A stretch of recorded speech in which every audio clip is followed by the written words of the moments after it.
And we welcome you to the Walt Price Student Fitness Center on the campus of Everett Community College. It's the 2018 NWAC Men's Basketball Championship. And today, the North Idaho Cardinals take on the Peninsula Pirates. Hello, everybody. Tom Lafferty along with men's coach here at Everett Community College, Mike Troutman. We'll get to him in a moment. We're going to go to Steve Willits down on the floor. He's working with us as well. And, Steve, I think you're going to try to catch up with a couple of coaches down there. That's the plan. We're running a little low on time here, but hopefully in the next few minutes we'll catch up with both head coaches, Corey Simons and Mitch Freeman. So we will be going down to the coaches down there. And, Coach Mike Troutman, you come into a game, you come into a playoff game, and all the coaches I've ever talked to said, you know what, by now, the hay's in the barn. Yep, and Mitch and I just talked about that in the hallway. He said his guys were really loose, and he said at this point it's not much I could do. And I said exactly what you said. I said the hay's in the barn, and you guys are going to come out and you're going to play well today, and I wish them luck. Tell me about these two teams. Tell me about Peninsula and North Idaho. Well, you know, Peninsula really tries to control the pace of the game, and I think that's going to be a really huge key for them today. If they can get this game in the 60s, I think it's going to be close. They'll have a really good shot. North Idaho does not mind playing slow, but they also are really good playing fast, so I think Peninsula has to keep them slow. Let's go down to the floor. Steve Willits has got the coach. All right, we are with Coach Mitch Freeman right now from the Peninsula Pirates. Coach, 10-2 in your last 12 games since January 27th. What's been the biggest difference in this team from the first half of the season to where you are today and how you were able to get here? Well, I think we've been able to buy in defensively, whether it's a zone. I think we bought into each other, trust one another, and that sometimes takes time to have that happen. You know, the guys are new, and junior college, most of our guys are first-year guys, so it takes a little bit of time to get that thing going. 6 players in double figures last night. You've got 5 guys averaging double figures on the year. Talk about the balance of this team and what that's meant. Well, it starts with our leaders, and Trent Warren, who's our 4-man, 6'5" 4-man, and then Colby Jackson, our point guard. Those guys, they find each other. They find ways to connect with the guys on the court, and they're what make it go. And so hopefully we can keep that going tonight. Port Angeles is a long ways from Coeur d'Alene. You haven't had a chance to play this team yet this year. Give me a little scouting report on what you're expecting from the Cardinals. Well, you're athletic, aggressive. They got one of the dynamic scorers in Raekwon. They got some size. It's gonna be a big challenge for us, but that's why we got to play the game in 40 minutes. So, best of luck tonight, Coach. Thank you. There you go. Thank you, Steve Willits, head coach Mitch Freeman, and Mike Troutman. Kind of a homecoming for Mitch Freeman. Yes, I've known Mitch since he was a senior in high school. When I played basketball here at Everett Community College, I would referee the fall league that he played in as a kid.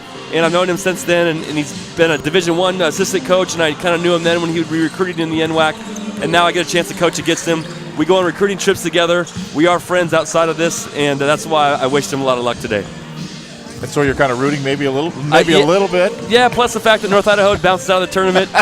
So, yeah, you bet I'm rooting for Mitch, absolutely. Well, let's talk about that game. You brought it up. I wasn't going to bring it up, but North Idaho 112, Everett 110, double overtime last Sunday. Unbelievable game. If you were here in the building, it just was – everybody that was here just loved it and couldn't believe the high quality of game it was and how good of a game it was. And it was fun to be a part of looking back on it.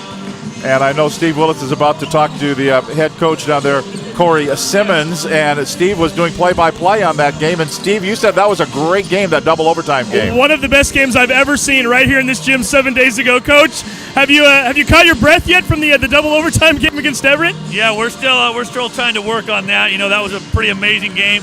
18 years of doing this, that's the craziest game I've ever been a part of, so we are still trying to catch our breath a little bit. I can imagine. Hey, you ended the season on a little bit of a rough note. You lost 3 of your last 5 games to close out the regular season. What's been the biggest difference since that time? How did you get these guys regrouped and ready to go to get to the championship? You know, the nice thing is, we had that last game of the season was kind of a must-win for us to play, and kind of had our backs up against the wall, tournament-type game, and the guys really responded. So we've just tried to build off of that and play for each other and play for the program. Talk about Raekwon Evans for a minute. We know he had a big season, but he seems to have kind of elevated his game over the last week or so. All 40 minutes last night, you needed him ever so much. Talk about his play and what it's meant to getting you guys here. Yeah, he's a pretty special player. He's a great kid, unbelievable kid, a special player. He can do everything, score at all levels. He can shoot it, get to the rim. He's a leader. He actually doesn't like to score. He likes to facilitate, but we've kind of needed him to score. So he's been really big for us all year, but even bigger this tournament. Just saw Coach Freeman come over here and shake your hand. It looks like you guys have known each other you guys have a past in some way, shape, or form. Yeah. What's it mean to be playing him in the championship, and what do you expect from Peninsula? No, Mitch does a great job. Does a great job with this program. We've known him for quite a while when he was a Division I coach, so we're excited to see him. He's got a great program. We're excited for a dogfight. Best of luck tonight, Coach. Thank you. Thank you very much, Steve. With Corey Simmons, tell me about Coach Simmons. Well, Corey's been in this business for a long time. You know, in North Idaho, just a few years ago, they were National JUCO, which is a little bit higher level than us. They can offer full ride scholarships, tuition, a room, board, all that kind of.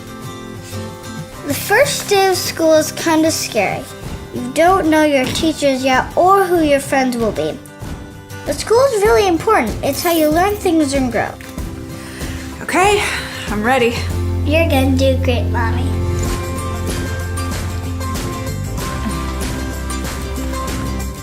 For you. Sponsors of the NWAC tournament, Red Lion Hotels, Washington State National Guard, Bottom Sports, Under Armour, Snohomish County Sports Commission, and our host, Everett Community College.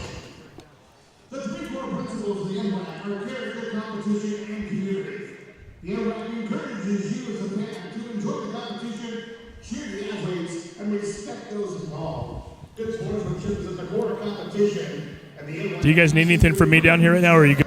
I think we're good. I'm going to come up for a minute then. Okay. Student athletes, officials, and other fans. And we welcome you back to Everett Community College, North Idaho Cardinals, and the Peninsula Pirates. They've got the lights down, and we're getting set for the presentation of the colors here at the Walt Price Student Fitness Center. We'll have the national anthem and the introduction of the starting lineups.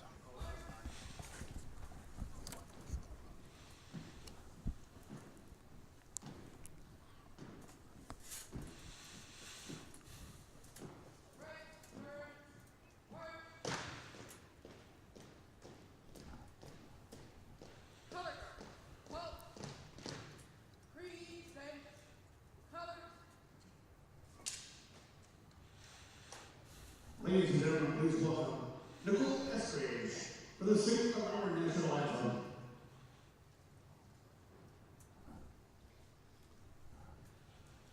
Oh, say, can you see by the dawn's early light what so proudly we hailed at the twilight's last gleaming, whose broad stripes and bright stars through the perilous fight o'er the ramparts we watched were so gallantly streaming, and the rocket's red glare, the bombs bursting in air, gave proof through the night that our flag it was still there. Oh, say does that star-spangled banner yet wave o'er the land of the free and the home of the brave.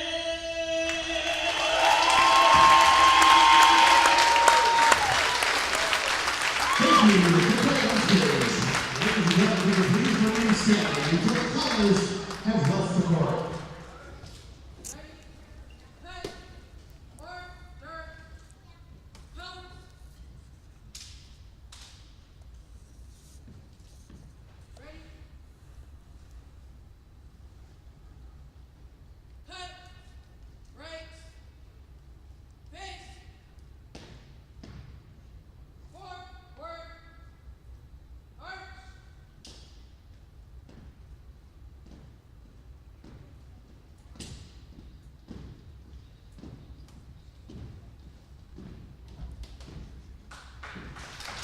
Thank you.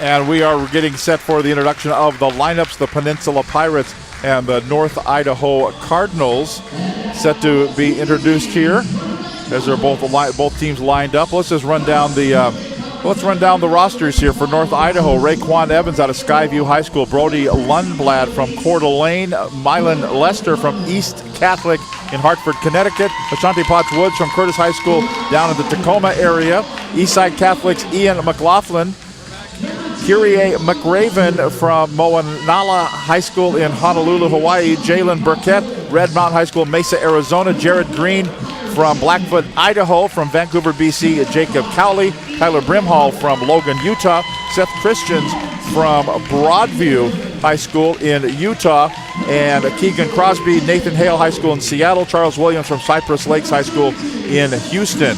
That's the North Idaho Cardinals. For the Peninsula Pirates, Cameron Burton from Valley High School in Las Vegas, Colby Jackson from Clark High School in Las Vegas, Kalen Crane from Desert Oasis High School in Las Vegas. There must be a train running from Port Angeles to Las Vegas.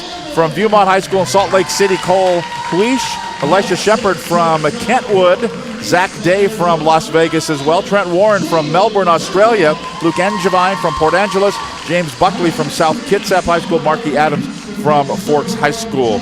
And so it is interesting, Mike Troutman, when you see some schools kind of have a pipeline from certain cities, and one guy goes there, and then suddenly it's two, and suddenly you have four guys from Las Vegas playing over at Peninsula. Absolutely. These days, kids recruit other kids, and that's something that's important to all of our programs. When you do a good job, and these kids want to get other kids here. But it's amazing when you look at the Peninsula's lineup and look at all the people that you get to meet from all over the world. Forks, Washington, to Melbourne, Australia, to Las Vegas, Nevada, to Salt Lake City, Utah. What a combination, huh? So they are about to introduce both lineups down on the floor. It's 40 minutes now between North Idaho and Peninsula. Somebody's going to win a NWAC championship. It's 429 miles between Coeur d'Alene and Port Angeles. So the starters look like this for North Idaho Cardinals, the number 3 team out of the East. They'll be wearing crimson today at 24-8. Corey Simmons, their head coach. Raekwon Evans, as we mentioned, Skyview High School, Billings, Montana, a 6'4 freshman, 20.7 points per ball game, 29 points yesterday. And Coach, you saw him and probably too much of him a week ago. Yeah, for sure. He is such a good player. You know, he was signed at a 4-year school, and then all of a sudden he shows up in North Idaho over the summer, and boy, we knew who he was, and we said, oh boy, he's good. That's going to be a tough player for us in this league. And talk about some of the athletes. We'll run down the starters as we go here. Some of the athletes that do play, as you mentioned, he signed for a 4-year school, and then sometimes just life gets in the way. Yep, absolutely. Who knows why? I mean, there's lots of reasons why. It could be grades, it could be a girlfriend, it could be a family situation you don't know. Things happen, and things happen over the summer quickly. And that's where the community college really steps in. We were talking yesterday, sometimes also you didn't do very well in high school, and you kind of needed a couple of years to kind of get your life straightened out, and then like suddenly you may be 21, 22 years old. Hey, you know what? I can still play. Absolutely, and we have a player like that, Connor Moffitt, who was one of our best players, and he's 23 years old, and it took him a couple years to figure things out, you know, and he thanked me over and over again for the experience that he got here, and he's happy to have a second chance, and that's things that make difference in people's lives. And they're doing the presentation of the game basketball for today's game. So let's keep going with the North Idaho Cardinals starting lineup. Jalen Burkett from Red Mountain High School in Mesa, Arizona, 6'6 sophomore, 10.5 points per ball game. Jared Green from Blackfoot High School, Blackfoot, Idaho, 6'9 freshman at 6.3 points per ball game. Tyler Brimhall, a 6'5 sophomore, at 2.1 points per game out of Logan High School, Logan, Utah. And from Cypress Lakes High School, Charles Williams, 6'3 sophomore at about 6.5 points per ball game. For the Peninsula Pirates, Cameron Burton, as we mentioned, from Valley High School in Las Vegas, a sophomore, 6'2 at 11.3 points per ball game. Colby Jackson, Clark High School in Las Vegas, 5'10 sophomore, 16.8 points per game. Kalen Crane, Desert Oasis in Las Vegas, 6'6 sophomore, 11.6 points per ball game. Trent Warren, Box Hill High School, Melbourne, Australia, a 6'6 sophomore, 11.3 points. And Marky Adams, he's a big one, 6'10 freshman, Forks High School, 10.4 points per ball game. Every coach I ever have worked with, talked to, because I'll tell people, you know, the the game has changed. You've got the 5s and the 4s and the 3s and everybody's shooting outside stuff. It's still really a simple game, right? Get it to the big guy. That's right, absolutely. Both these teams have big guys, and so did Portland. So 3 out of the 4 teams that left have really good big guys, and that's never going to change. So here we go as the North Idaho Cardinals take on the Peninsula Pirates. And we are underway here at Everett Community College. The officials in the ball game are Jeff Flowers, Zach Perrine, and Ben Wolf. And underway we go, wearing the white. Peninsula moving to our left. Peninsula North number 2 team at 23-10. Dribble drive in, little runner up and good. And the first lead of the ball game goes for the Peninsula Pirates. I was surprised to see North Idaho come out in man-to-man defense. I think we're going to see a lot of zone of them tonight at some point. North Idaho moving to our right in the crimson uniforms. Raekwon Evans at the top. Now they swing it over left-hand side for a 3 ball that settles and goes for Tyler Brimhall out of Logan, Utah, and he gives North Idaho the early lead here up by 1. He hasn't shot the ball very well lately, but he can shoot it, so keep an eye on that. Burton, right wing, as they'll work the perimeter here. Corner to Jackson. Jackson back over, wide open 3. Can you leave somebody that wide open? No, you can't. Trent Warren buries it. Trent Warren's a classic big guy in this league, 4-man, stretch forward, can really shoot the 3. This, I think, he's got all the feelings of a back-and-forth ball game. I hope so. Yeah. No big blowouts today. We'd like a nice close ball game. Here's a nice 3 ball in the corner. Barely riffled the net as burying that one down in the left corner is Tyler Brimhall. That gives North Idaho the 6-5 lead. Our third lead change here early on. Working it to Jackson. Almost lost the handle. That ball's going to be kicked out of bounds by Raekwon Evans. Something North Idaho likes to do. They like to put Jalen, number 11, Burkett, on the other team's point guard. They did it to us 2 times they played him, and he's their defensive specialist, and he's going to guard Colby tonight, looks like. Adams way out top to get the inbounds pass.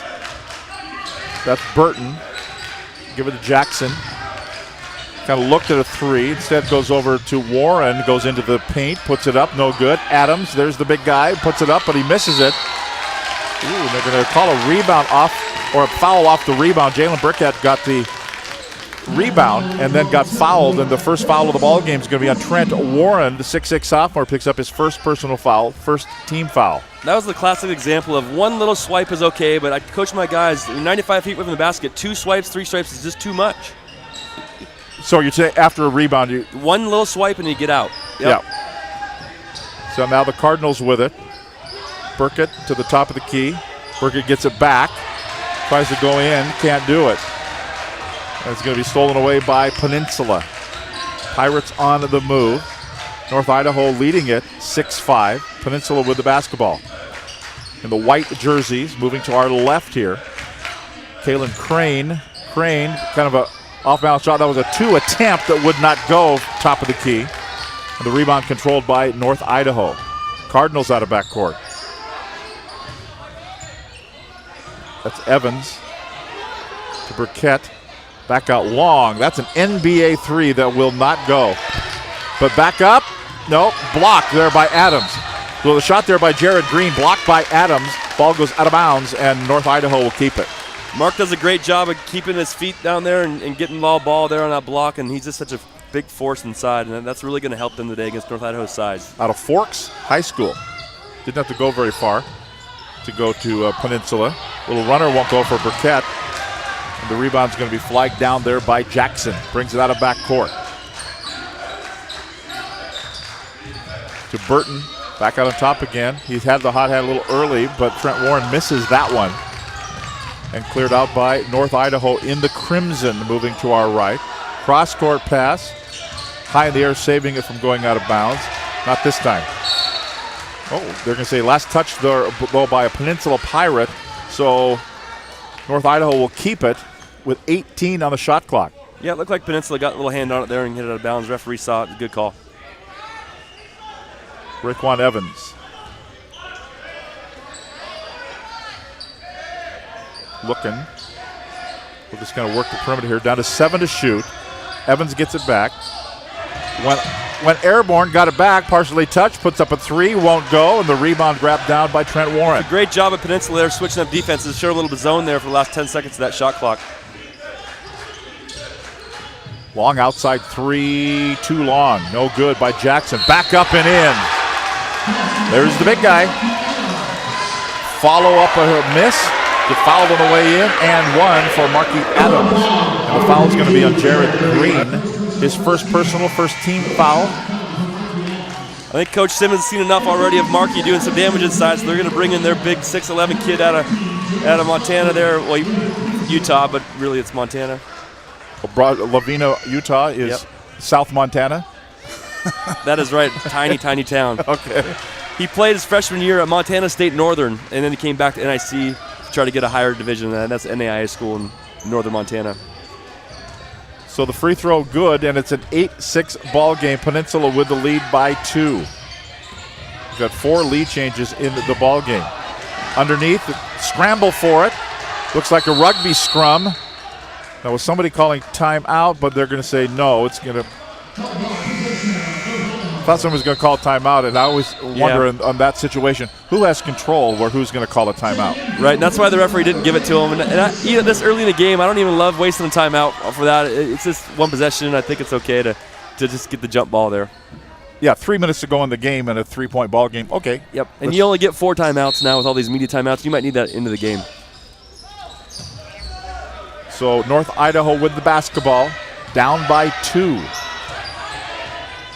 Working at right side is Williams. Burkett lost his footing, but they're going to call the foul on Buckley. Yeah, I think that was a slip. Slip rather than a foul? Yeah, I think so, but referee called a foul, so it's a foul. I say it every time we do any kind of games anywhere. I've never missed a call here from from 3 stories above the court. I don't miss them from the sideline either as a coach. So the foul was whistled on Buckley, his first, second team on Peninsula. And North Idaho with the ball. Looking to tie it. No, how about a lead? No, Williams misses. That's really what you want to do against North Idaho. You want to make them shoot the outside. They don't have a high percentage from 3 as a team, and so that's a shot exactly what Peninsula was hoping for there. Burton on the dribble, looking to penetrate this. No, it's going to be taken away from him by Raekwon Evans. Evans pumps it up and won't go. Who's got it? Last touch. Yeah, last touch there by Colby Jackson of Peninsula. It'll be North Idaho, it'll be. Oh, I thought. Boy, it looked like Jackson touched it last, but actually he backed up and said, no, didn't do it. He sold the referee. I think Potts might have hit it out last for North Idaho, and Colby did a great job of selling it to the ref, and the ref liked to make that call. He got into that one. Jeff Flowers, Zach Perrine, Ben Wolf, the officials in this NWAC championship game. That's Warren. He'll get over to Jackson, who puts up a 3, won't go. Surrounded there by Crimson shirts. Give the credit for the rebound to Ashanti Potts Woods. And it'll be North Idaho basketball. 8-6 the score remains. Under 14 minutes to play. Under 14 and a half to play. And it is up and it is good for North Idaho, for Ian McLaughlin. And it's a lead back to North Idaho. Our 5th lead change in the ball game. Long outside shot, won't go. Missed by Shepard out of Kentwood. And the rebound by Raekwon Evans, North Idaho. McLaughlin goes in, puts it up with the left hand, won't go. And finally we'll have a whistle and we'll have a timeout on the floor with 14:04 to play here in the opening half of action. It's 8-8 the score. North Idaho and Peninsula here on STSBN.com.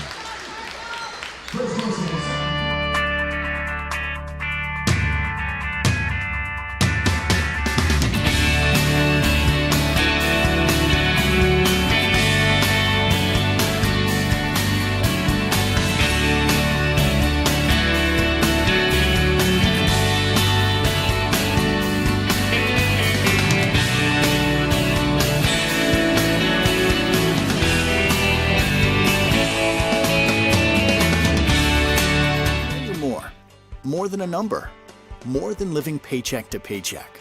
You're a multitasking life engineer, full of experience. That's why you belong here, where you'll find more one-on-one attention from faculty, with programs that can lead to in-demand jobs, and the support you need to get where you want to go, all at an affordable price. Get started now. Edmonds Community College, edcc.edu. We're at the Walt Price Student Fitness Center, the campus of Everett Community College. Tom Lafferty along with Mike Troutman, men's coach here at Everett. You're lucky for the facility you get to coach in. You know, not only that, but I get to recruit in, and that's the biggest thing. That's the most important thing of my job. Right. To recruit kids and then be good to them when they're here. That's the easy part. Yeah, this is unbelievable.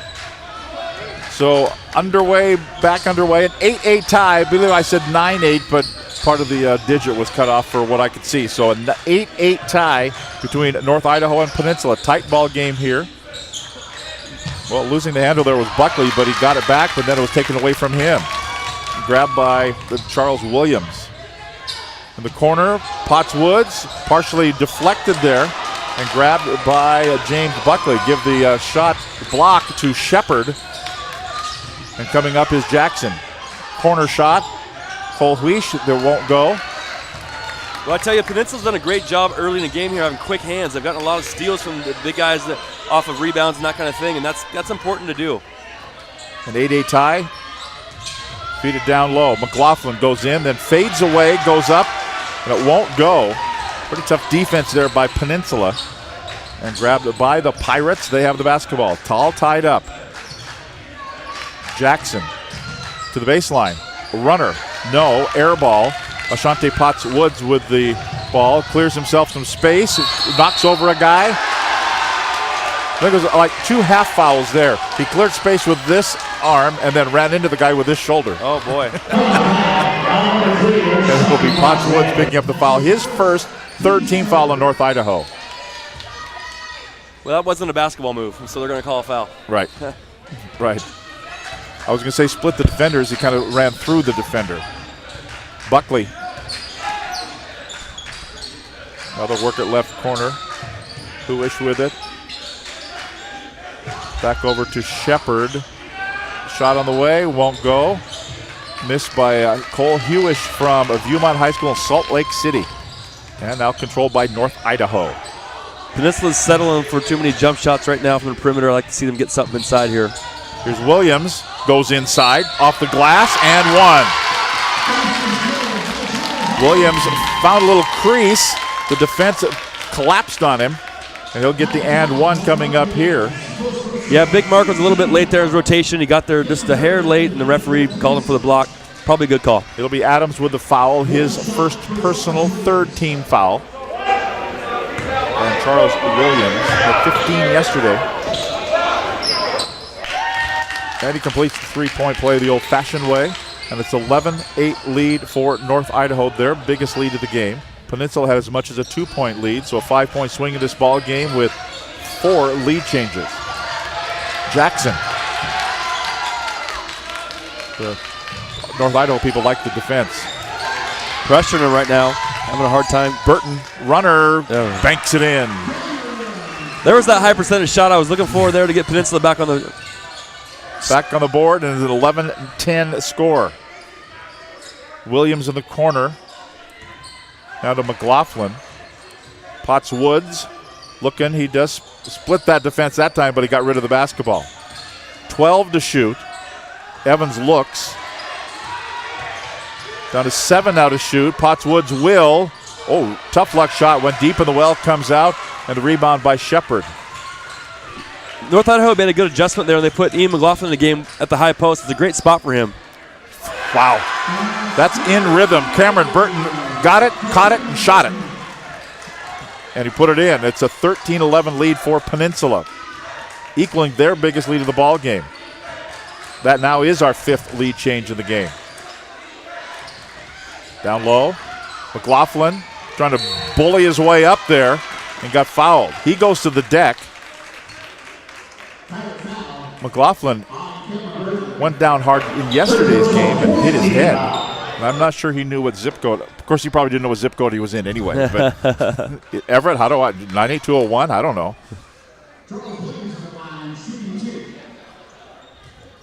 No, the P announcer said Charles Williams, but I think it's going to be Ian McLaughlin.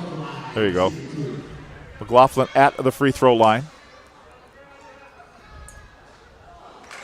Boy, no dribbles or anything. Just gets up there, steps up, and hoists it up there, doesn't he? I was going to say, well, that was strange looking. Catch it from the official and then just hoist it back up there. Missed the first one. Let's see what he does here. Looks like a hot potato.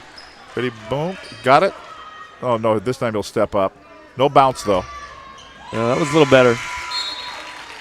It was better because it went in. That's true. So it's a 1-point ball game. Peninsula leading 13-12. And Kalen Crane. Looks like we're going to get some zone now here out of North Idaho. It's what they typically run, so I imagine we'll see a lot of this, see how well Peninsula responds. Jackson now inside Crane, puts it up, front of the iron, no good. Quickly, Raekwon Evans, boy, he's fast. Goes down. How do you do that? Look at that athletic move. It wouldn't go, and they're going to call it a foul trying to grab the rebound. That's going to be on Sith Christians, I think. Yep. Yeah, out of Broadview High School in Lavina, Utah. We mentioned 6'11" sophomore, and he commits the foul, his first fourth team foul. It's like Big Seth was over the back a little bit, pushed him with his belly, and kind of got a rebound there, and does it probably just because he's so big. Yeah. Peninsula with the basketball and a 1-point lead. Crane gives it to Burton. Burton likes that spot. That time it won't go. Who gets it? It'll be grabbed by North Idaho. Burton has the ability to get hot. He'll score in bunches. He did it all year long. He did it once against us, and he'll score. Up fake there by Burkett. Another hand. Lost the handle on it. It's going to be grabbed by Burton. Quickly up the floor. Goes in. Swatted by Brimhall. Ball went out of bounds. I think that's the fourth time I've seen Peninsula strip it from North Idaho going to the basket. So baseline out of bounds, 24 on the shot clock, 10:01 to play in the first half. A 1-point lead for Peninsula in the championship game for the NWAC for 2018 men. Women to follow, Umpqua against Walla Walla. Out between the circles, that's Jackson. Give it to Burton. Trent Warren with it. Deep in the corner, Jackson.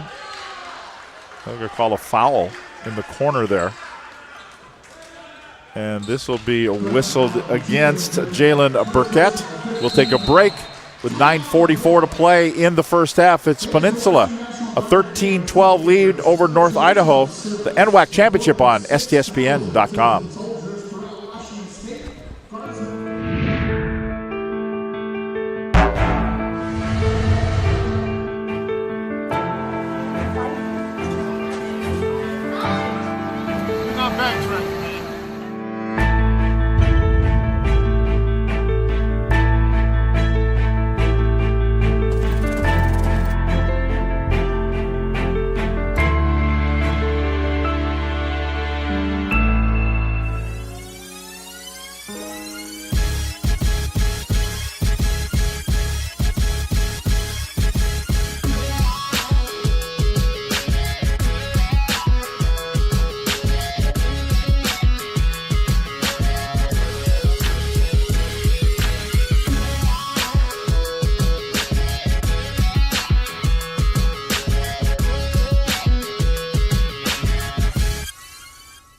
I guess he's having cataract surgery. Oh, okay. Welcome back here at Peninsula and North Idaho. We're at Everett Community College, the NWAC Men's Basketball Championship. And Coach, you said Peninsula likes this tempo, low-scoring ball game so far. Absolutely. I thought a key for Peninsula was to keep this game scored in the 60s.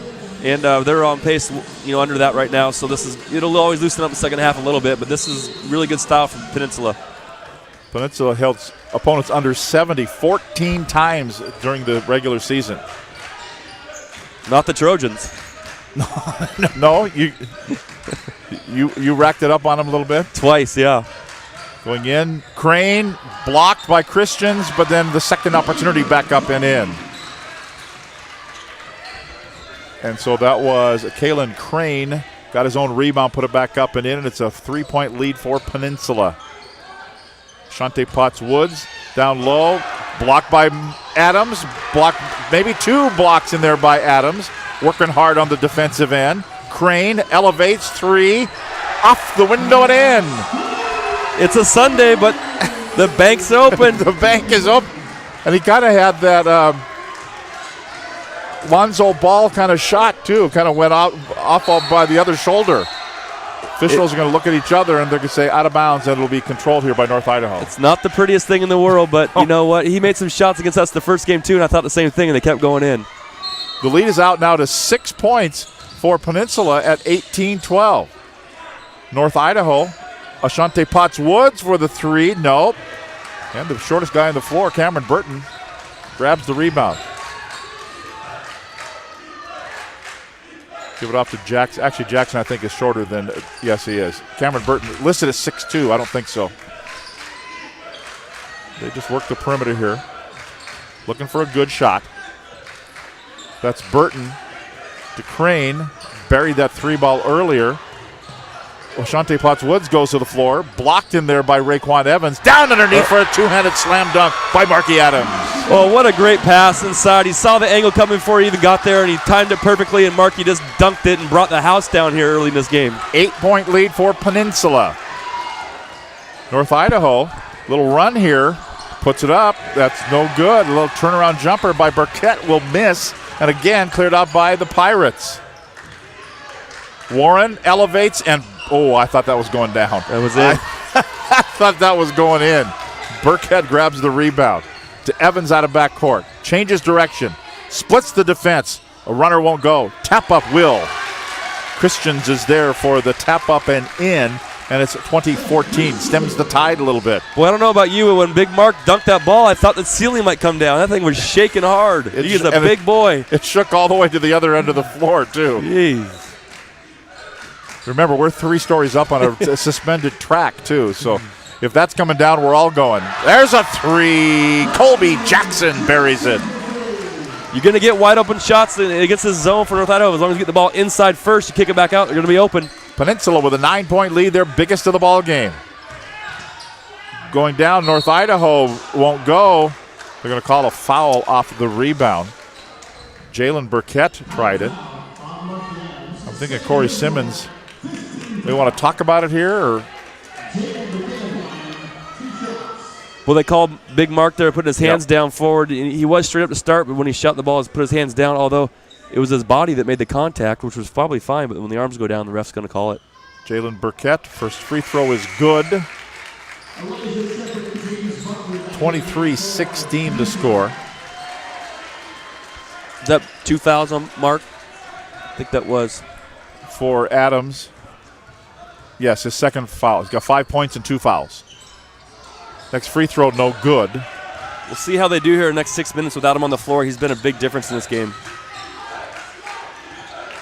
Yeah, we mentioned basketball's pretty easy. Get it to the big guy, and if he can go up with a 2-handed slam and rattle the rafters. How about a 3? Colby Jackson cools off the gun and puts it in the holster. It comes back into front court. He is the only point guard in our league that you cannot go under a ball screen on. You have to go over the top because he will shoot it and make it from there.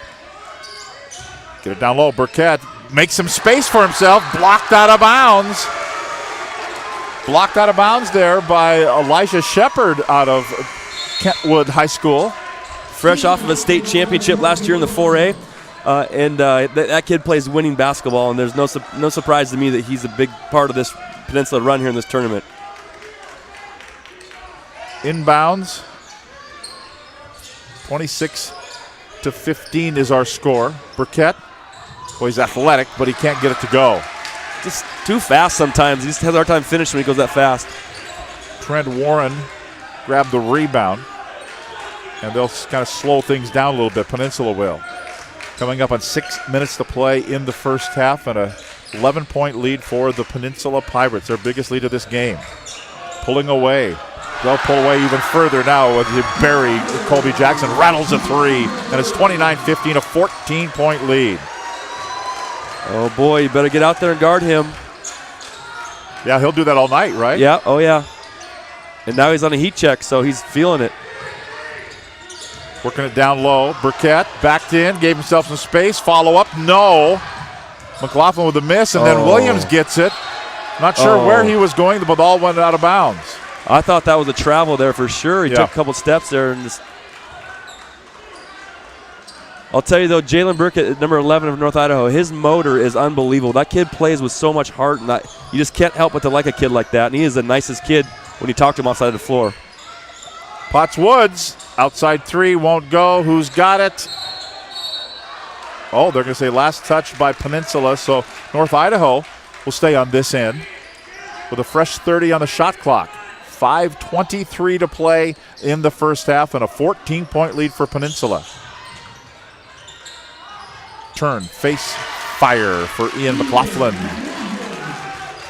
Lead is now to 12 again. Well, that was quick for Peninsula to jump out to that big lead. Didn't take long at all. You hit 3 threes in 4 possessions. Going to get a good lead going. Hand check foul is going to be called.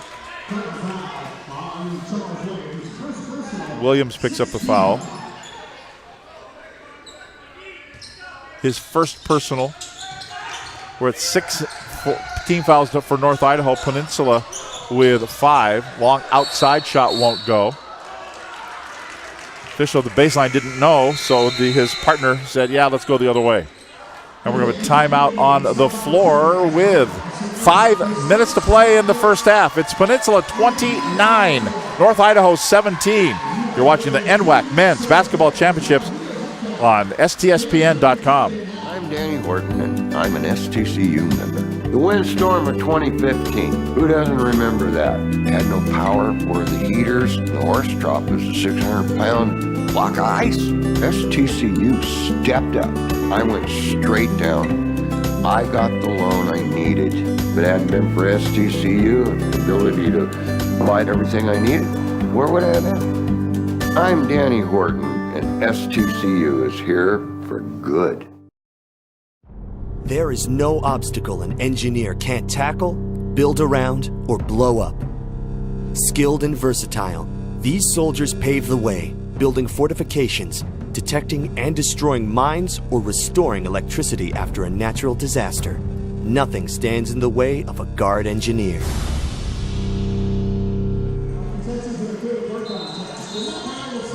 (29-17) the lead for Peninsula over North Idaho. And Mike Troutman, you mentioned it, and you just think that Peninsula likes the pace of this ball game. Yeah, they're doing. They also like shooting outside threes that go in too. Now you'll get them against North Idaho. You got to make them, but they are doing a great job of keeping North Idaho's best player, Raekwon Evans, off the free throw line. That's really their secret to score. They don't score a ton of points in North Idaho unless he's getting to the line consistently. And I think this zone's really doing a great job helping Peninsula keep him off the line. Raekwon Evans 0 points in this ball game so far. He's got the basketball now. Potts Woods. Burkett. Spins left every time. I was going to say, that's a lot of spinning there for Burkett. And he put it up and in. 29-19. So fast and powerful and strong, it's hard to stop, especially if you don't stay down. Shepard. Give it now to Jackson. Finally, they'll get out on Jackson. They'll not allow him to shoot outside. Unless he wants to cast one from there.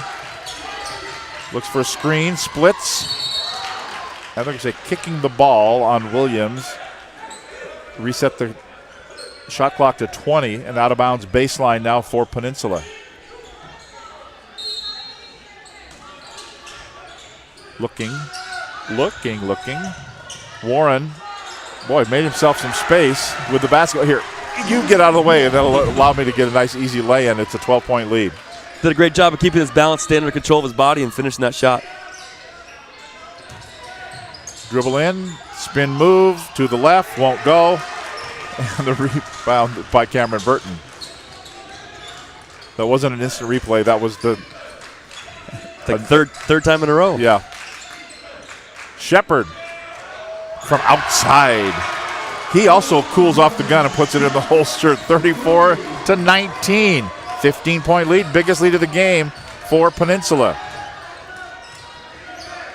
And here's a steal. Sign of a loose team when they're having fun, making threes. Burton high off the glass and in.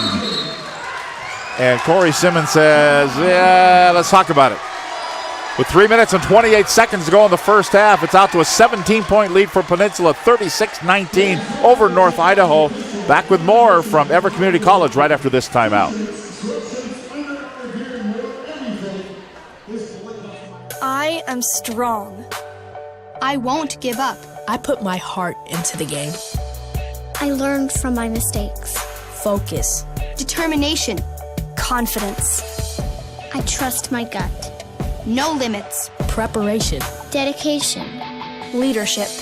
I want to make my team and family proud. And be an inspiration for other girls who like sports. Well, Coach Mike Troutman talking about off the air, this is not North Idaho's brand of basketball. No, when you got to start playing from behind like this, it's going to be tough. They're trying to get it back with these off-balance fadeaway shots, and you know they need to get defensive stops and get back in this game slowly. Well, it's also, is it too early to start worrying about the make a stop, make a basket, make a stop kind of stuff? Yeah. Usually that's the end of the game. Right now, you just got to worry about just getting stops and getting quality shots on offense. Outside three, that'll help. Williams buries a three ball in the corner. Back now to a 15-point lead, 36-21. Coming up in 3 minutes to play in the first half. The men's NWAC championship. That's Colby Jackson with the basketball. Trying to prevent him from scoring. He'll go underneath. Ball goes out of bounds. They say he was the last to touch it. It's like the ref had it off North Idaho, but in the Colby Jackson's knee and then out of bounds. Yep. So here we go. North Idaho down big, 15 points. We had 5 lead changes early on. Here's Evans off the window and in. Raquan Evans went by everybody and gets his first points of the ball game. Great job by Coach Simmons there. Great job at his time out of his timeout. He's gotten 2 high-quality looks here at a basket. They got 5 points in 2 possessions. Corner, good. James Buckley. He says, here's your 2 quality shots. How about this quality shot? And he buries a 3 ball, and it's a 16-point lead. Everybody on the floor for Peninsula can make a 3 right now in their lineup. Evans puts up a 2 and buries it from the foul line jumper. 39-25. Jackson, Warren, over to Burton. If you look at North Idaho's losses this year, they've been all by teams that can shoot the 3 really well, and I think that's why Coach Freeman has 5 three-point shooters on the floor right now together. And there's a travel on Colby Jackson committing the turnover. And back over to North Idaho. Just under 2 minutes now to play in the first half.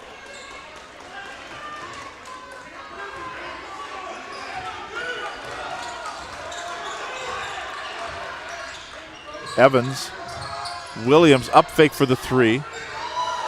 McLaughlin back to Williams again in the corner. Kind of working that side. 17 to shoot. Up fakes by Evans. That's not a fake. There's a 3. Buried from the left-hand side by Ian McLaughlin. 39-28, 11-point lead. It was 17. Now Burton. Suddenly North Idaho's playing better defense too. Dribbling in. What on earth was that? Warren puts up a 3, won't go. Somehow James Buckley danced his way through there and didn't commit the turnover, but they didn't get any points out of it either, and North Idaho has it. Down by 11. McLaughlin off the window, an athletic move, goes around the defense and puts it up and in, and it's a 9-point lead inside a minute to play. Well, that turned out to be a great timeout by Coach Simmons over there. He's got the guys going now. They're playing much better offensively, get high-quality shots. Because this had an opportunity for this game to become a blowout. Here's Evans going in.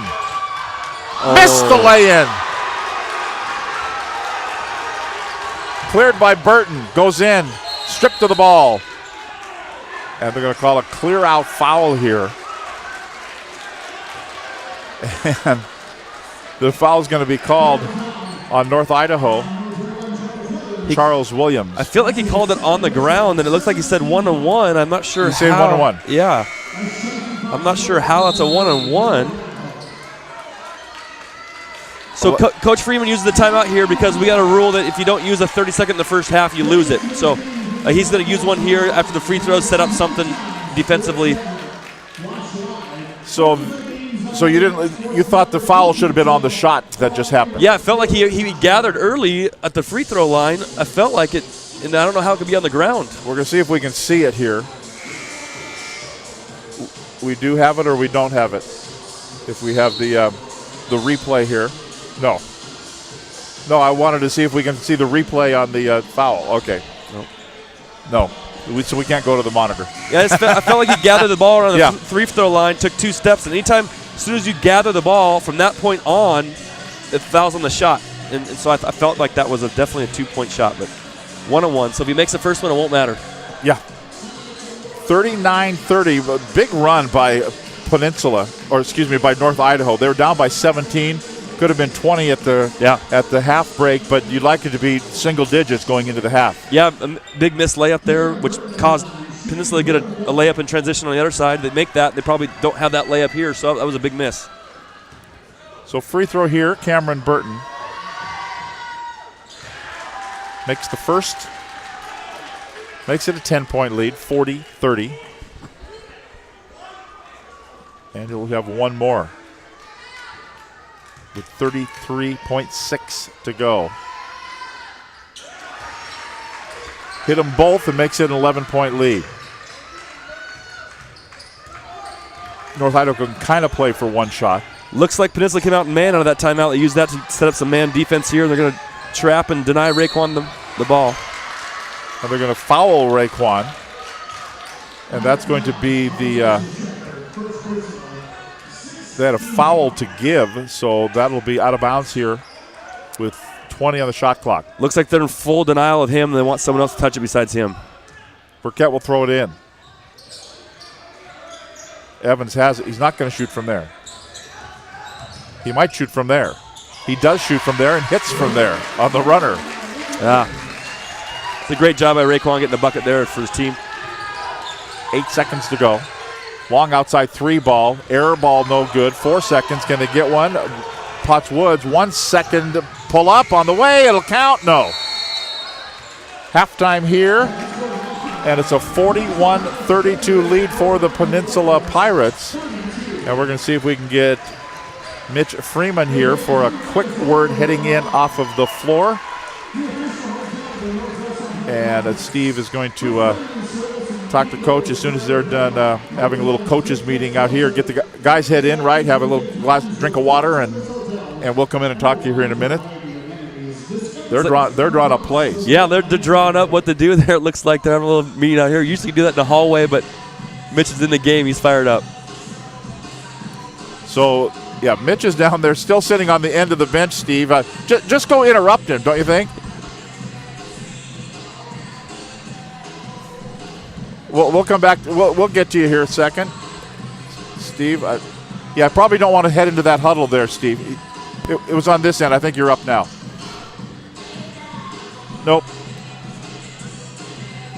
What are we doing there, guys? Can you hear me now? There we go. There we go. Yeah, we were going to get a quick word with Coach Freeman, but he's still working. He hasn't gone back to the locker room yet. He's still scheming and drawing up some things with his assistant coaches, so we'll see if we can get him here in a moment.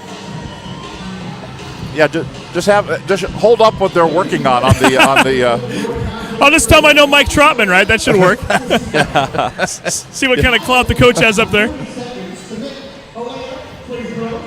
This is a little different, though. To sit here that long, or are you a run back guy, or are you a stay out here and let's talk about it guy? Yeah, no. Typically, we both teams will go back there. Even Mitch, when we play against him, we go back in the hallway. We talk about it in the hallway. Let our guys talk about amongst themselves for 3, 4, 5 minutes, and then we, as coaches, we get a little game plan of what are our adjustments we're going to make. What do we do well? What's working for us, and then we go into the huddle or into the locker room. So, Coach Freeman, they're drawing up something magical over there on the bench. They stayed out here. Okay, it's a race against time to try to get the batteries changed here on this end, Steve. So that's okay. They're down there still working on the bench. We have shortened timeouts, too, in the NWAC tournament. Usually they're 20 minutes, and we get 15 here. Okay. So you got to keep in mind that you get 5 minutes less than you usually get, and if you take too long and you talk too long in the locker room, your guys only get 2 or 3 minutes to warm back up. And I like to have our guys out here at about 6, 7 minutes to go to get the ball back in their hands and get going. Yeah, this is interesting. I mean, this is the longest I've ever seen a coach stay out, and they're just working on the end of the bench, the coaching staff. And yeah, I don't know what he's drawn up defensively or offensively, but on offense, I thought their motion that they usually run is working really well. They're getting good ball movement. I don't know if it's maybe something defensively he's talking about with the zone or something that they want to make a little tweak or adjustment to the zone that's hurting a little bit, getting the ball to the high post. Maybe that's something they're changing. I don't know, but yeah, I'm surprised that they're doing this. Looks like he's done now. Let's go down to Steve. Okay, we'll ask him real quick as he's walking to the locker room. Coach, spent a lot of time out here at the bench just now. What exactly were you and your coaches working on? Oh, we're just talking about what we've been doing well, what we haven't been doing well offensively and defensively. Idaho has been able to give us a look, so we're trying to make some adjustments in terms of what we're doing defensively, in terms of slowing them down, limiting space, because we just can't let them get going. They're just too good and too athletic in terms of their scoring ability. We got to continue to rebound the ball. We gave up 10 offensive rebounds in the first half. We got to be able to limit that. And then offensively, we got to be able to share the ball a little bit better than we did in the last 4 or 5 minutes of that half. All right, thanks a lot, Coach. We'll let you get into the locker room. Thank you. Okay, thank you very much, Steve. Interesting. Yep. Took that much time. But you know what? Get the paperwork done out here. You go in, you can go bang, bang, bang with the guys, right? And yep, that's right. I feel like maybe the last 4 or 5 possessions there, North Idaho was doing a better job of penetrating the zone. And I think that's probably what the adjustment was, to figure out a way to keep Raekwon Evans out of the key. And he did a great job for the first 17 minutes, but that last 3 or 4 minutes there, he really was able to get in there and make some good things happen. We'll come back with more of our halftime features, and we'll take a look at the stats. Peninsula leading North Idaho 41-32. The NWAC Men's Basketball Championships on STSPN.com. Life is about moments. If you fight, I fight. If I fight, we fight. You be there and watch what I do when the bell rings. Do you have that real look in your eye that when you look at yourself in the mirror, you can ask yourself this question: did I give everything I got? Did I lay it all on the line? Or am I cheating myself? What you say, Quaid? All right. See ya.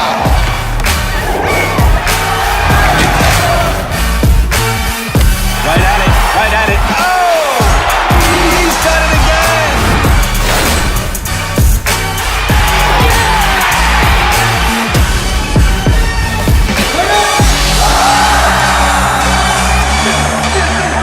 So whatever you're gonna do, claim it. Leave your mark on this world.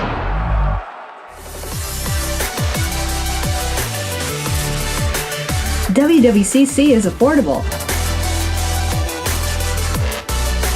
Find your way. Attend part-time. Direct transfer. Join the fun at WWCC. I'm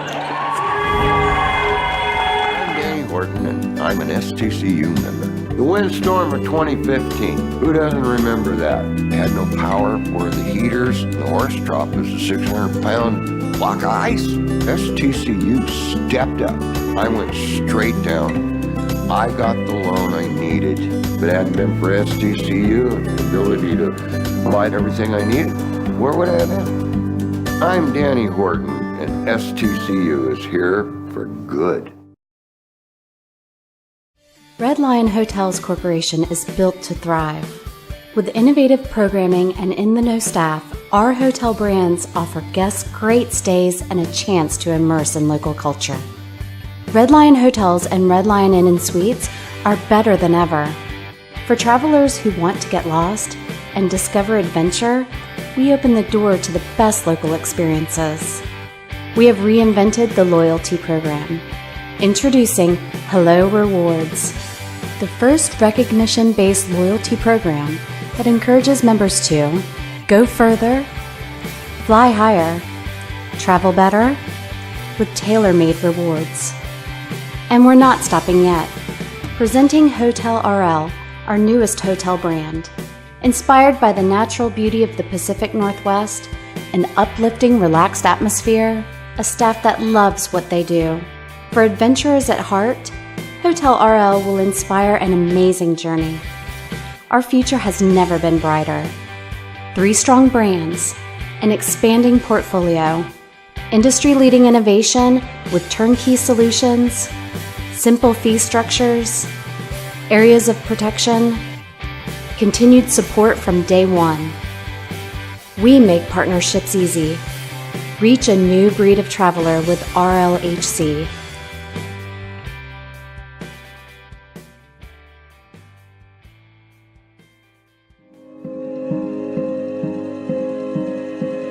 Medical specialists in the Guard are skilled in CPR, field triage, and emergency life support. Medics stabilize and evac the wounded during combat, come to the aid of civilians in a disaster, and provide day-to-day outpatient care. Medical specialists are saving lives on and off the battlefield.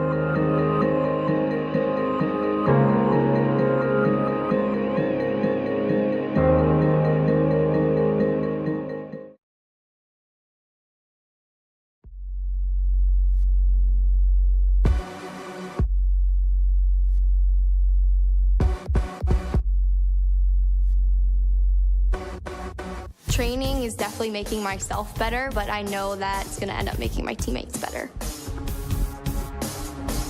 You have to know your teammate and know what they need. The cohesion on the field and off the field is what makes everyone strong. Being on a team, you know it's not just you out there. I would do anything for the player next to me, behind me, in front of me. Practicing day in and day out, trying to be the best me so they can be the best them. It's like a sisterhood that you have with those girls. It's just really empowering. They're all doing crazy things. And you want to be like them and you want to push yourself like them. Motivates me to work harder, to get faster, quicker. Pushing each other so hard, all for the same goal. And then when you accomplish it, that's the best feeling in the world.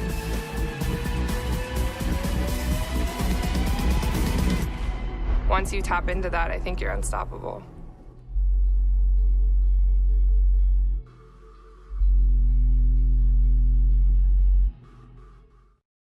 Here we go. Welcome back here to Everett Community College. North Idaho and Peninsula playing for the NWAC Men's Basketball Championship. Peninsula leading 41-32 over North Idaho.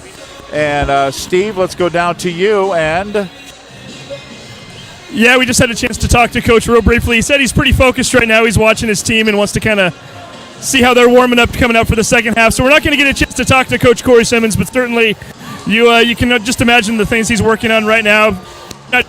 In the first half, nice run late in the half though. So we'll see what happens here to start the second period. I think he's focused.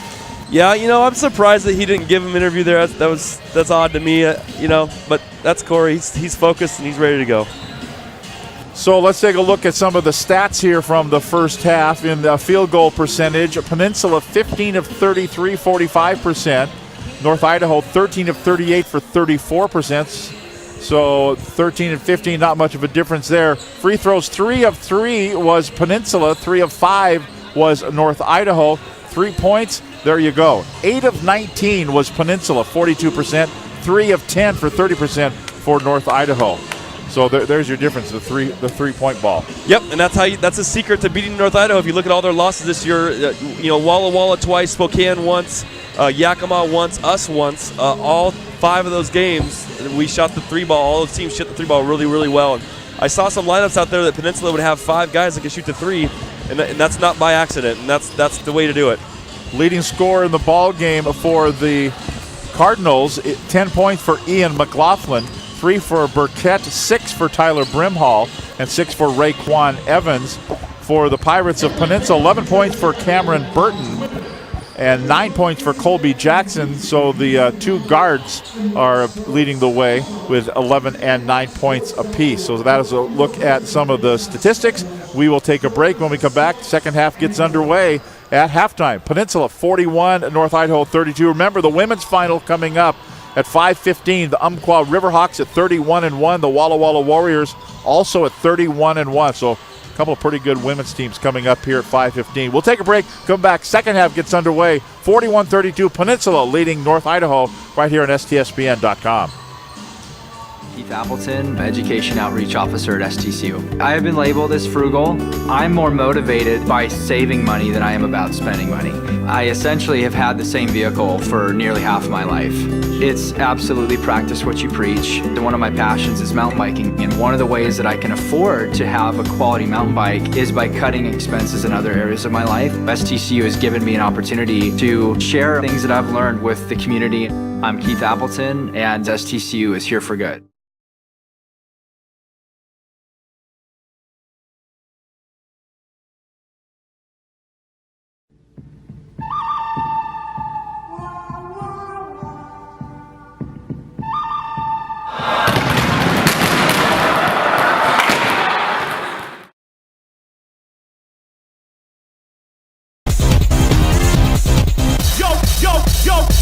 Yo, ready to play?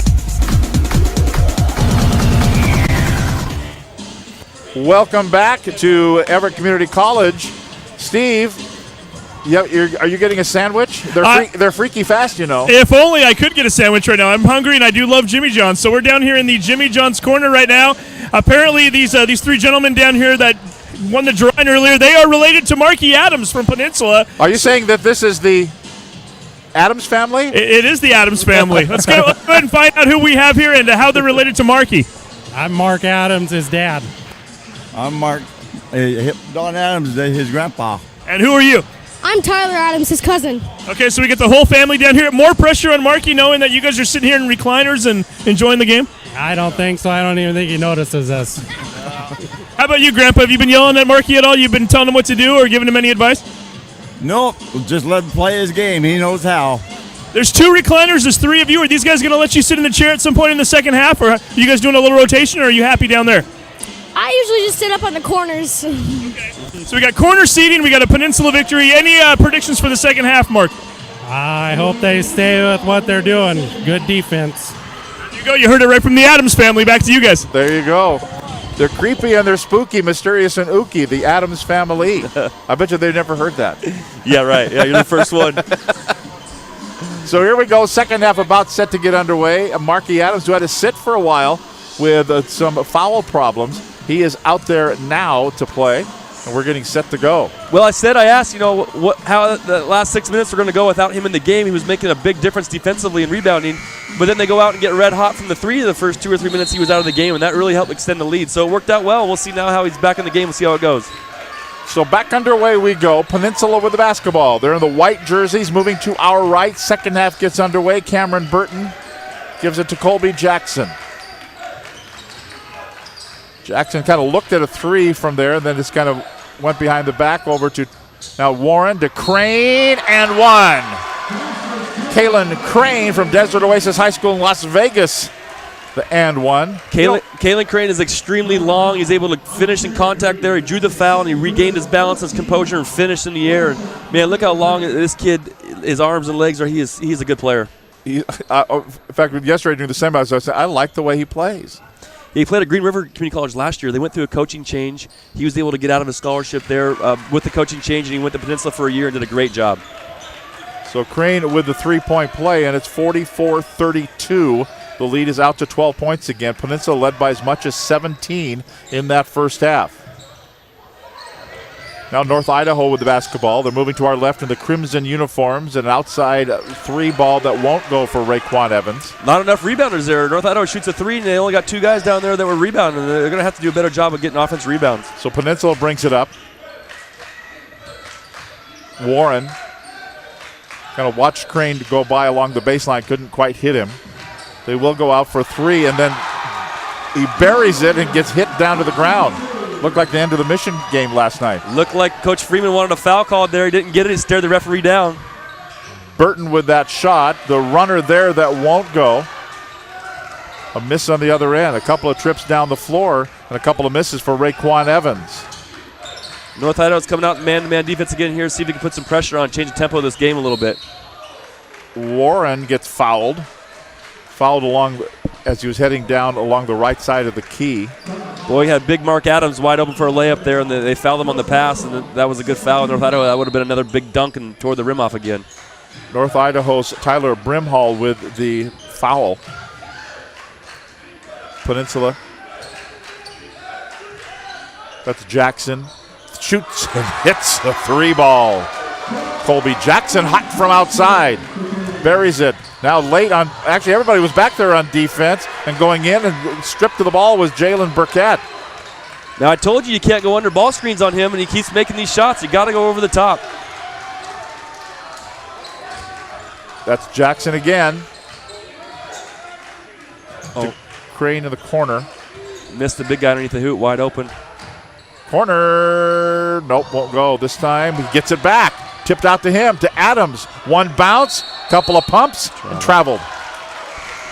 So talk about the screen, what you just said, about the low and high. North Idaho right now is just to have a really soft switch. So when they get an on-ball screen, the defender of the screener's back 2 or 3 feet and tries to switch it. Well, it's too far off, and Colby has a wide open 3 over the top of that screen. They're going to have to get up and have more pressure, so he can't just shoot the 3-ball.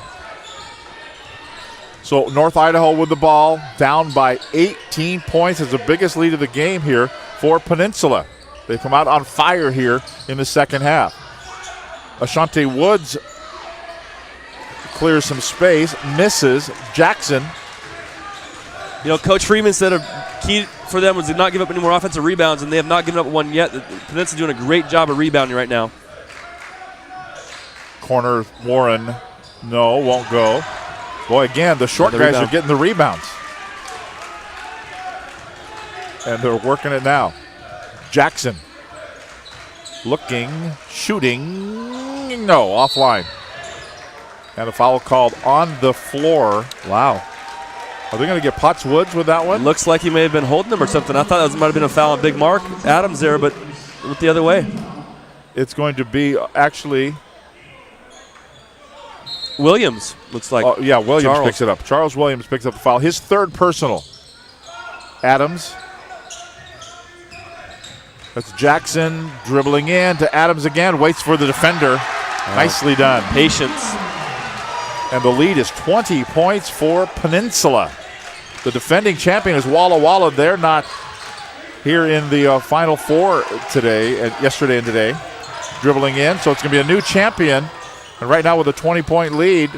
But North Idaho, that'll stem the tide a little bit. Now we're going to have a timeout called here after the make by Ashante Potts Woods. North Idaho calls a timeout. We'll step aside with 16:40 to play in the basketball game. Peninsula 52, North Idaho 35 on STSPN.com.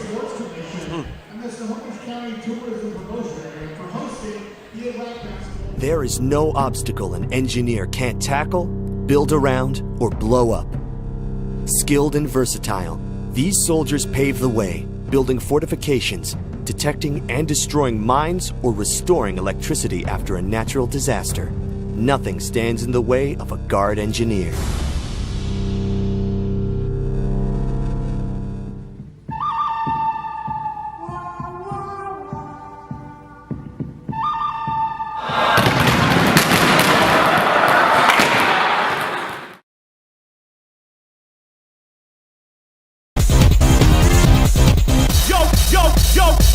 Y'all ready to play?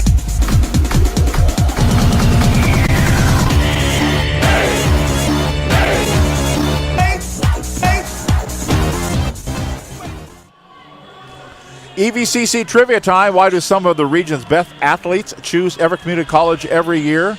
Is it because of Coach Mike Troutman of the basketball team? Well, look around you. They get to use this gym. Register now for spring classes at everettcc.edu. You were working yesterday doing some recruiting down at the All-Star Games? Yep, the WIBCA Coach Association of our state's All-Star Games. All 4 classifications represented. You get 3 games. It's a great event. I go every year, and I support WIBCA. Even as a college coach, I'm part of their WIBCA group, and I pay my dues every year, and it's just they do a great job. So up the floor we go. Peninsula with a 52-35 lead. And Peninsula with the basketball. And the white jerseys moving to our right. North Idaho comes back out in the zone here. It's like they're going to trap all corners. 9 to shoot. Losing the handle out there was Burton. Back out to Warren, down to 4 to shoot. Give it up to Adams, won't get it. Gets his own rebound back up. Won't go that time. Own rebound one more time. No! 3 chimes. He couldn't get it to go. Boy, I tell you, Jared Green did a great job there defending it. He challenged every single one of those shots.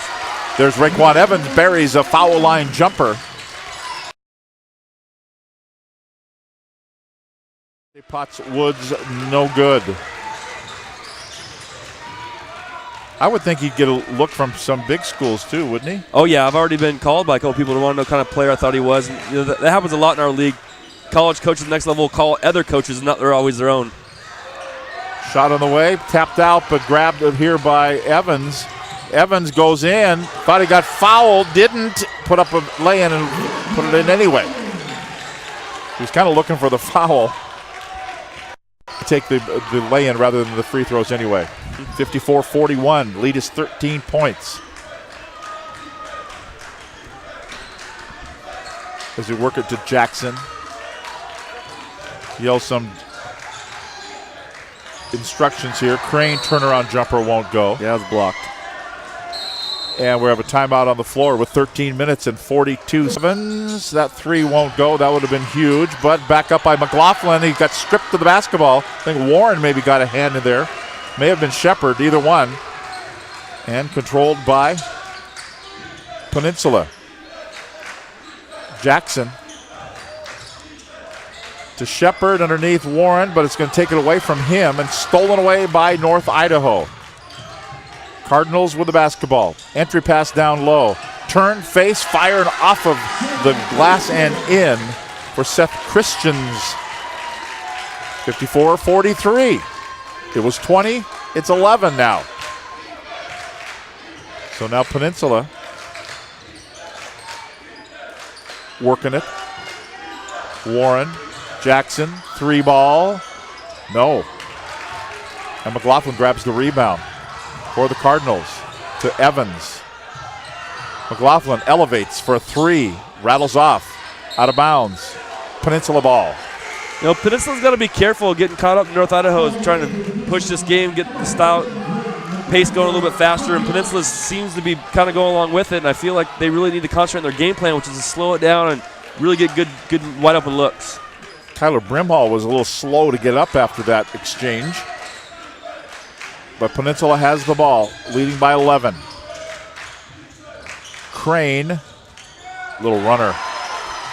I just like the way he plays. Yep. And of course, he weighs about 110 pounds soaking wet, too. It's amazing. Here's a shot. Left side won't go. Who carried it? Oh, they're going to say last touch by Crane. That was a little strange looking. Yeah, I felt like that was a jump ball maybe or something. Crosby with that miss. So Evans will throw it in at the baseline. To Crosby, out open, three, bang! Big shot there for Tyler Brimhall. Tyler Brimhall is one of those guys that played Division I basketball at a high school at Idaho, and he came back to get 1 year at North Idaho to change schools. A very good player, has ability to play at a high level. And a blocking foul is going to be called. So that 20-point lead has been sliced in half. And they're going to call the foul on Evans. Raekwon Evans picks up his first personal foul. He was asking about the play before. He got bumped similar, and he's telling the ref, hey, listen, that happened to me on the play before. It's not a foul, so call it both ways. North Idaho with 4 team fouls, none on Peninsula so far in the half.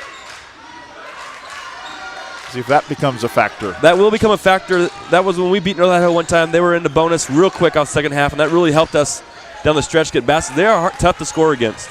Little runner by Buckley won't go. James Buckley out of South Kitsap. Brimhall pass to the right baseline and then stripped to the basketball. Another strip. I mean, that's 6 or 7 today that we've seen so far. McLaughlin lost the handle on it. It's going to be controlled by Peninsula. Work it left, Kalen Crane. As they looking for Adams. He kind of lost it for a second, got it back, put it back up and in. Get it to the big guy. Jackson threw it at his feet. He was wide open, but the big boy ended up getting it anyway. His good hands, and he picked it up and finished it. Brimhall. Have a no-look cross-court pass that time. Brimhall gets it back. Well, he likes those long passes, and he's good at it. Except We're going to have a turnover. It's like he stepped out of bounds in that ball fake and put his foot back to go, and it went out of bounds. But Brimhall is favoring his hip, looks like, as he's coming out, kind of wincing in pain. 10:43 to go in the game. Peninsula with a 58-46 lead. Crane goes in off balance and goes to the deck. And it looks like he may have hurt his wrist. Yeah, he's holding his hand like one of those awkward falls that looks like he's in quite a bit of pain. And are they calling a foul? And did they call a 30-second timeout? They must have. No, I think they're going to go review it. They're going to make sure that it wasn't intentional, it looks like to me. I didn't see anything dirty on that play. I think it was...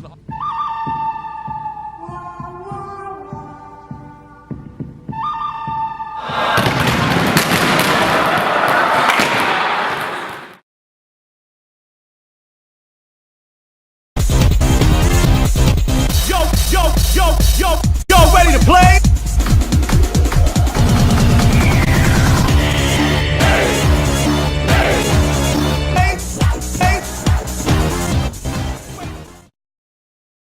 Welcome back here to Everett Community College.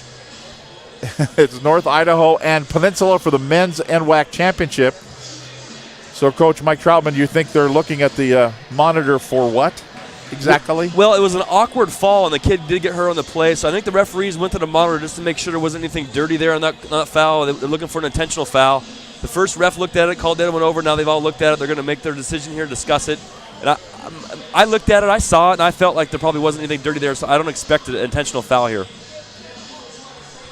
So the officials are going to have a little conversation about it here at midcourt.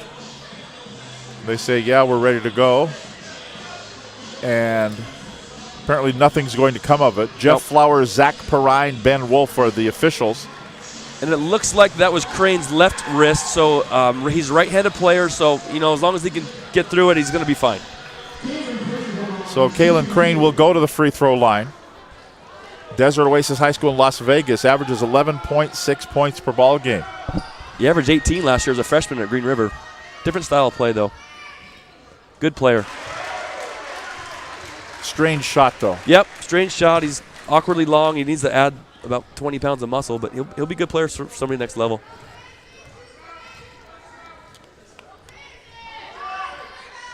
Next one is good.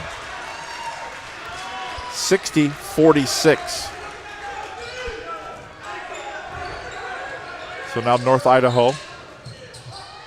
Brimhall airballs it.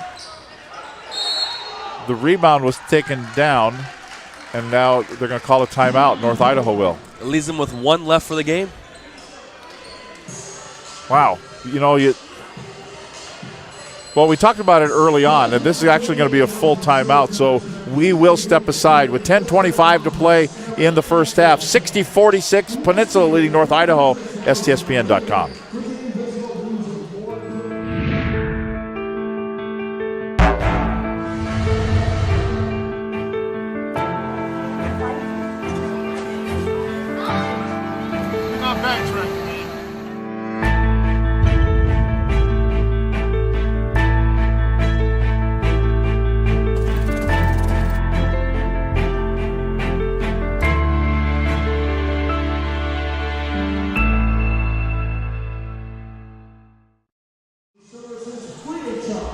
So North Idaho is down to one timeout remaining, Coach, with 10.5 minutes to play. Yeah, you know, I don't love that. I'm kind of a strategy. I like to save them as much as I can. You need them in the games. You saw in our game the other night in that double overtime game, you know, we could have used 5 more timeouts. It just felt like we needed more. So, you know, we'll see if they're able to get back into this game and get it close to the end. That might hurt them when they only have one left. Are there times, though, you try to buy a timeout? You know, substitute a guy, or suddenly you're hurt, or are there times that you'll do that? Absolutely, especially on free throws. You know, you're able to sub a guy, and you can get to set your defense. It's almost like a timeout after a made free throw. I wasn't thinking of going over with a $100 bill and buying a timeout. Not on our budget. Maybe at Duke. Yeah, Duke, they can pay $100. He was out of bounds. He did. He stepped out of bounds. Unforced error there.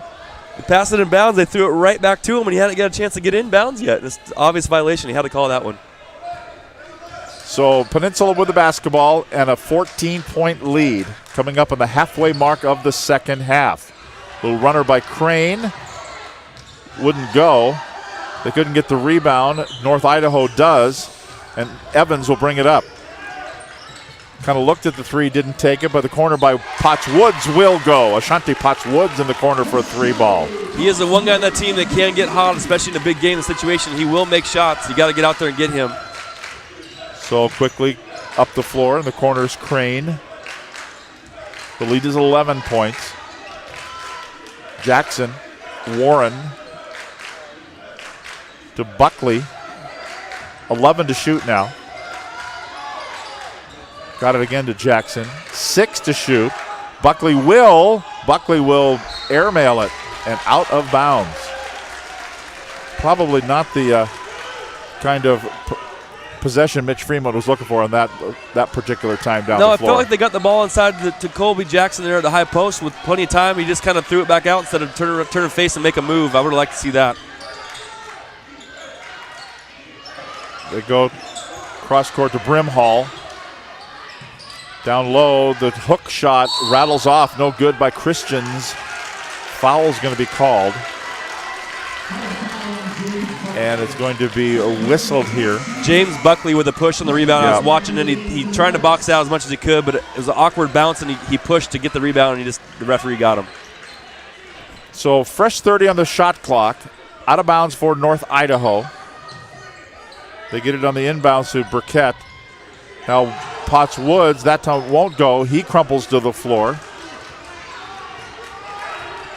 I'm not sure anybody even touched him, but he crumpled to the floor. Yeah, Coach Simmons was all over referee there, wanted a foul there because he flopped. I'm not sure that was a foul. I like to let the kids play it here. Buckley almost looked like he traveled. That extra almost a step, and here's a steal. Going in, dump it off. Woods there, laying good. And the foul is going to be called. That was a great job by Raekwon Evans there, getting into a passing lane. He knew that pass was coming. He saw it. He got his hand out there, and that was a great job. Yeah, he's got a couple of steals in that same spot during the afternoon, just right there in the passing lane. Smart, high Q basketball player. Free throw by Potts Woods won't go. Nobody rebounding for North Idaho there. They would have had it. Jackson had that last foul. Yep. His first. And he's got the basketball. Down along the baseline they work it. Corner shot, no good by Burton. Ashanti Potts Woods comes out of backcourt. Cross court. Here's Evans, step through, off the glass and in, and one. Look out, here they come. North Idaho putting on a run here. Raekwon Evans gets the bucket, and he will go to the free throw line. You know, they're getting it done on defense, and they're getting out in transition, and that's what North Idaho needs to do. This style of play is much fitting them better right now. He's got 12 points in the ball game. Burton's been short on the last 4 or 5 shots he shot, and just legs might be a little tired. He needs to get those legs and get that shot up. Free throw is good. The foul was on Jackson, his second. And with 8:14 to play in the game, it's a 6-point ball game. Once North Idaho went to this extended zone press, just kind of change it up a little bit. I think it's worked. Their energy has changed, and they've done a much better job. Jackson for a 3, short. Kept alive by Peninsula, but grabbed by North Idaho. Evans finds some space and shoots the 3.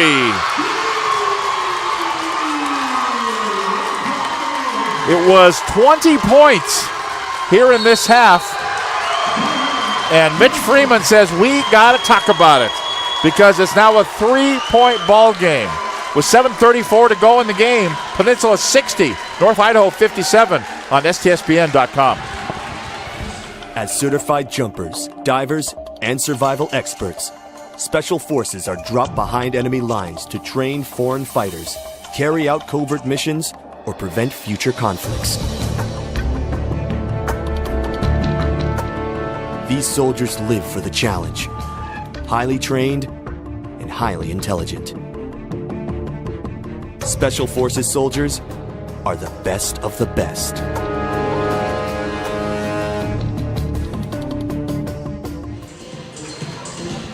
Well, Coach, you called it. You thought there was a run coming for North Idaho. Yeah, I just felt the energy changing a little bit, and and it just Peninsula hasn't made a shot in a while, combined with which gets misses and fast breaks and scoring, so leads into a pace change for North Idaho, and it fits right to what they wanted to do. So elevated energy by North Idaho or less energy by Peninsula? No, I think elevated North Idaho energy plus a few missed shots by Peninsula. Perfect storm to get them back in the game. So it was 20 points here in this half, the lead for Peninsula. It's 3 now at 60-57. Here we go. Don't tune away. I tell my kids all the time that in the NWAC basketball, no lead is safe. I don't care, until it's the very end. Peninsula with the ball and the 3-point lead. Cameron Burton has the ball. Looks right, nobody there. Goes to Warren, back to Burton. 12 to shoot. In the corner, Buckley. 6 to shoot now. It's a corner 3 that won't go. A miss over there by Jackson, but kept alive by Peninsula. They'll reset the shot clock and try again. Warren looking for Adams. Stepping in the way, as Seth Christian says, we'll take it, thanks. See you later. Up the floor they go. Woods in transition, the 3 and tied at 60. He put it up and buried it. That was a nice looking shot. Yeah, he makes the big ones, doesn't he? Yep. You had mentioned that too. Now blocking foul is going to be called. You said he's a guy that can score in bunches and gets in a rhythm, and then you just have to kind of stand back and admire it. Yep, he did it all through high school career. He did it at his first college he's at. He did it against us the other night. Last week he just gets hot, and he got 25 points against us and just starts shooting the ball. Ashanti Potts Woods out of Curtis High School down in University Place in Tacoma. A 60-60 tie. That 20-point lead, goodbye. Buckley knocked out of bounds. Well, if you would have told me it was a 60-60 game with 6 minutes to go, I would have believed you. I just can't believe we got here this way. Yeah, it's the journey to get here is what has been strange. Colby Jackson. Trent Warren looking. Back over to Jackson again. Trying to spin and make himself straight. He's quadruple teamed.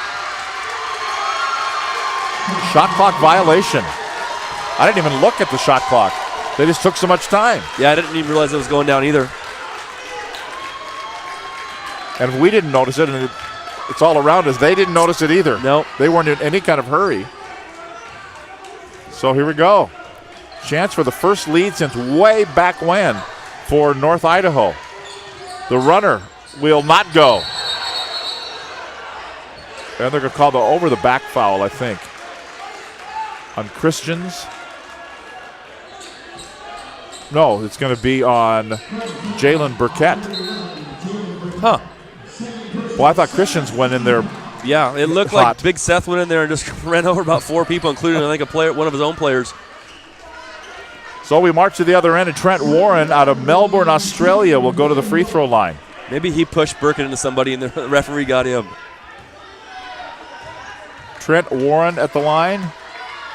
Free throw good. Another one coming. The first points in a while for Peninsula. Burton checks back in. James Buckley checks out for Peninsula. Maybe that's what Mitch Freeman and his staff was working on. How do we keep them from coming back and tying the ball game? A couple of free throws good. The lead is 2 from Peninsula. Coming up at 6 minutes to play in the game. Ashanti Potts Woods with the ball and buries it and ties the score at 62.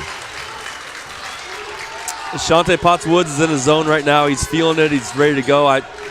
He's going to score for this team coming down the stretch here. That's Crane to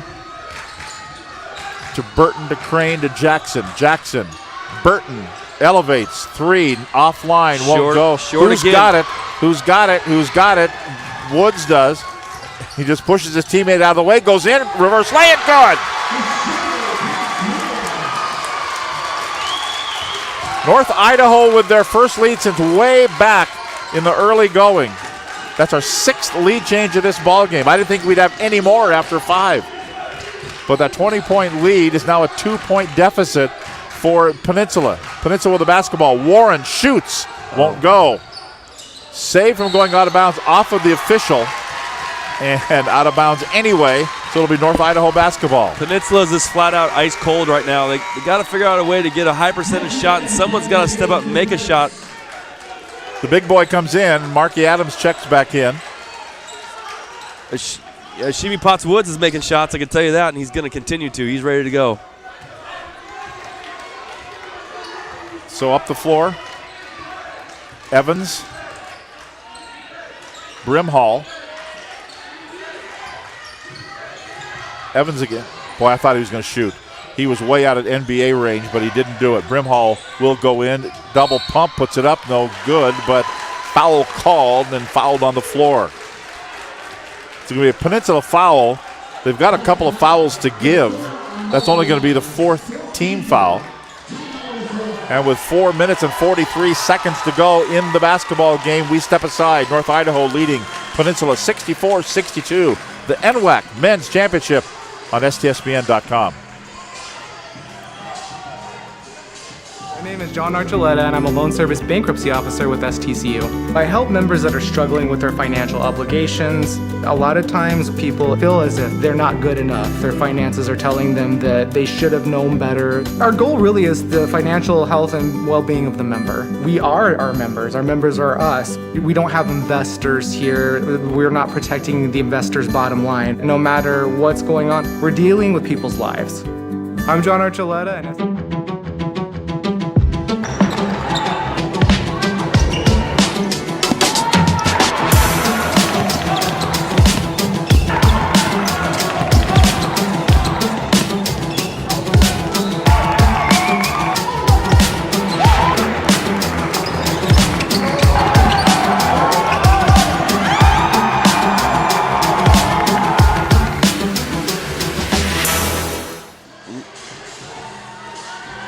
Welcome back, ready to go. The final 4 minutes and 43 seconds of this ball game. Strange ball game, Coach. It just has been. Yeah, it's been runs nonstop. Each team taking their turn, and Peninsula's having a hard time getting a high-quality shot right now. They got to make a 3, or they got to figure out a way maybe to penetrate the zone and get to the free throw line. That might settle them down a little bit. Tyler Brimhall out of Logan, Utah at the free throw line. First one is short. So they always say short free throws when they're short legs, huh? Yep, absolutely. A little more leg bend here. Well, he had a little bit more, and it was long. It was long. Missed them both. 64-62, the score remains. A 2-point lead for North Idaho. Peninsula. Crane. Ooh. Quick foul there. Anytime you have two hands on a dribbler, you impede his position, and it's going to call a foul every time. That's what happened there. So Crane will go to the free throw line. Brimhall picks up the foul, his 4th, 8th team foul on North Idaho.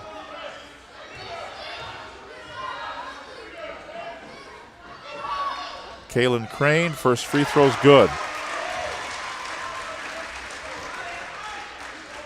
And he'll get another here. The Peninsula Pirates out of Port Angeles.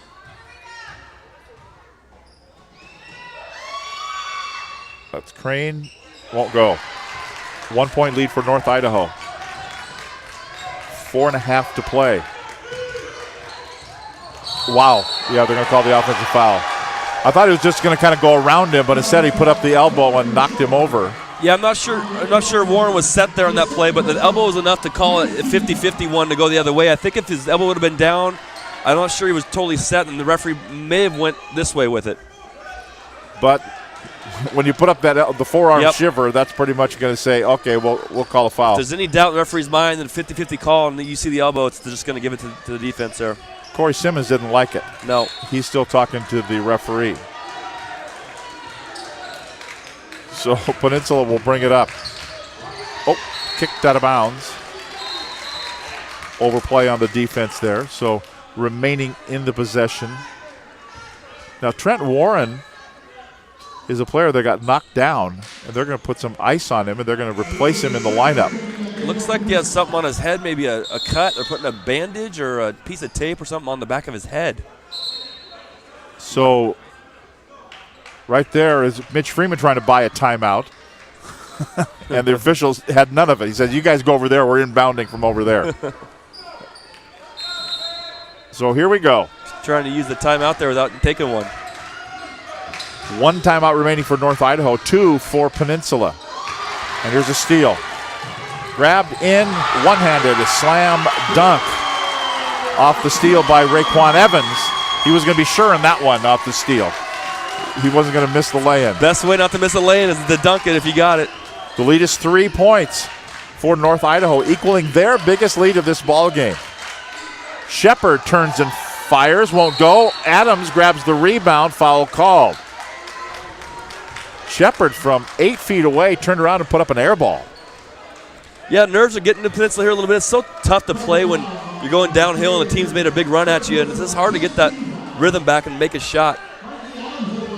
Marky Adams at the line. Got 2 coming up here. Looks like Warren's got a nice new headband of athletic tape on his head. He's ready to go. First free throw is good. At Trent Warren, they just took about a half a roll of white athletic tape, wrapped his head. That's going to hurt coming off, by the way. I hope they use some pre-wrap. Good.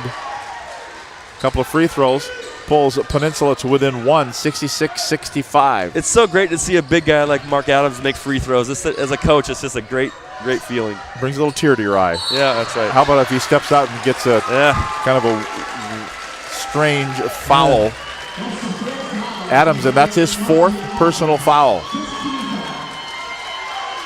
Playing out of position to me defensively. Yeah, too hard of a hedge, too high of a hedge for him.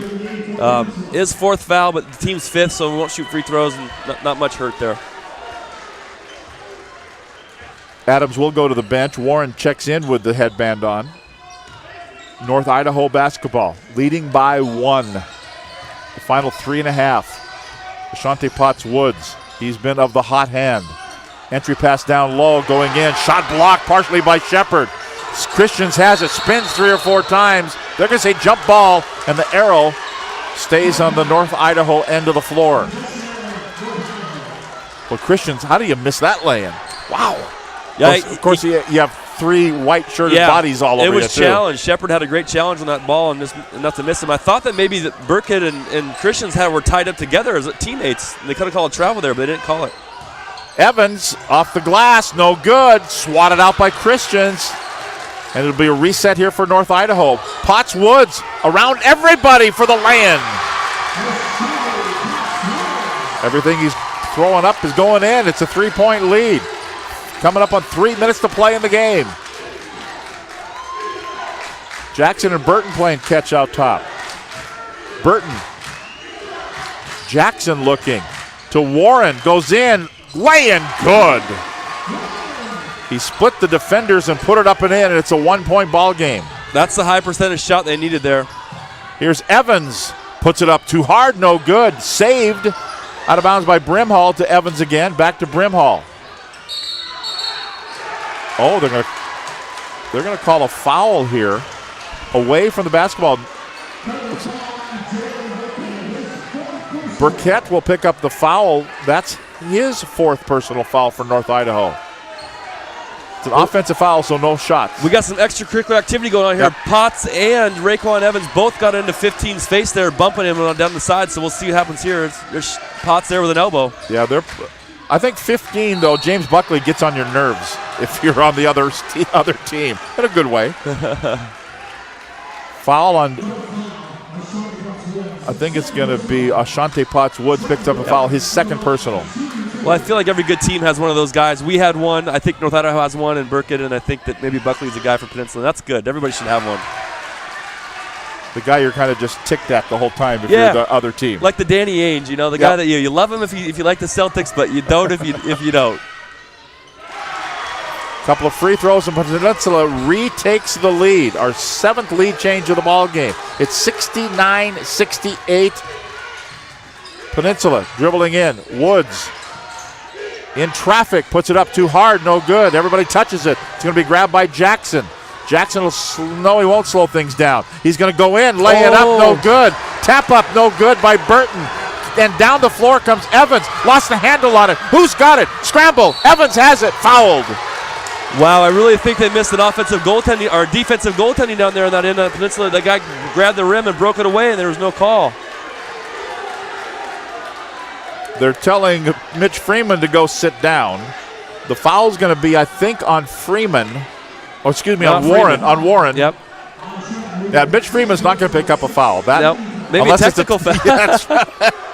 Unless it's the kind, with the T at the beginning. And Coach Simmons is upset, too, because he felt like that was an intentional foul at half court there. So we got both coaches mad. We got players going crazy. We got a championship with 2 minutes to go in the game in a 1-point game. It doesn't get any better. This is it. This is why you're playing basketball. Okay. So the foul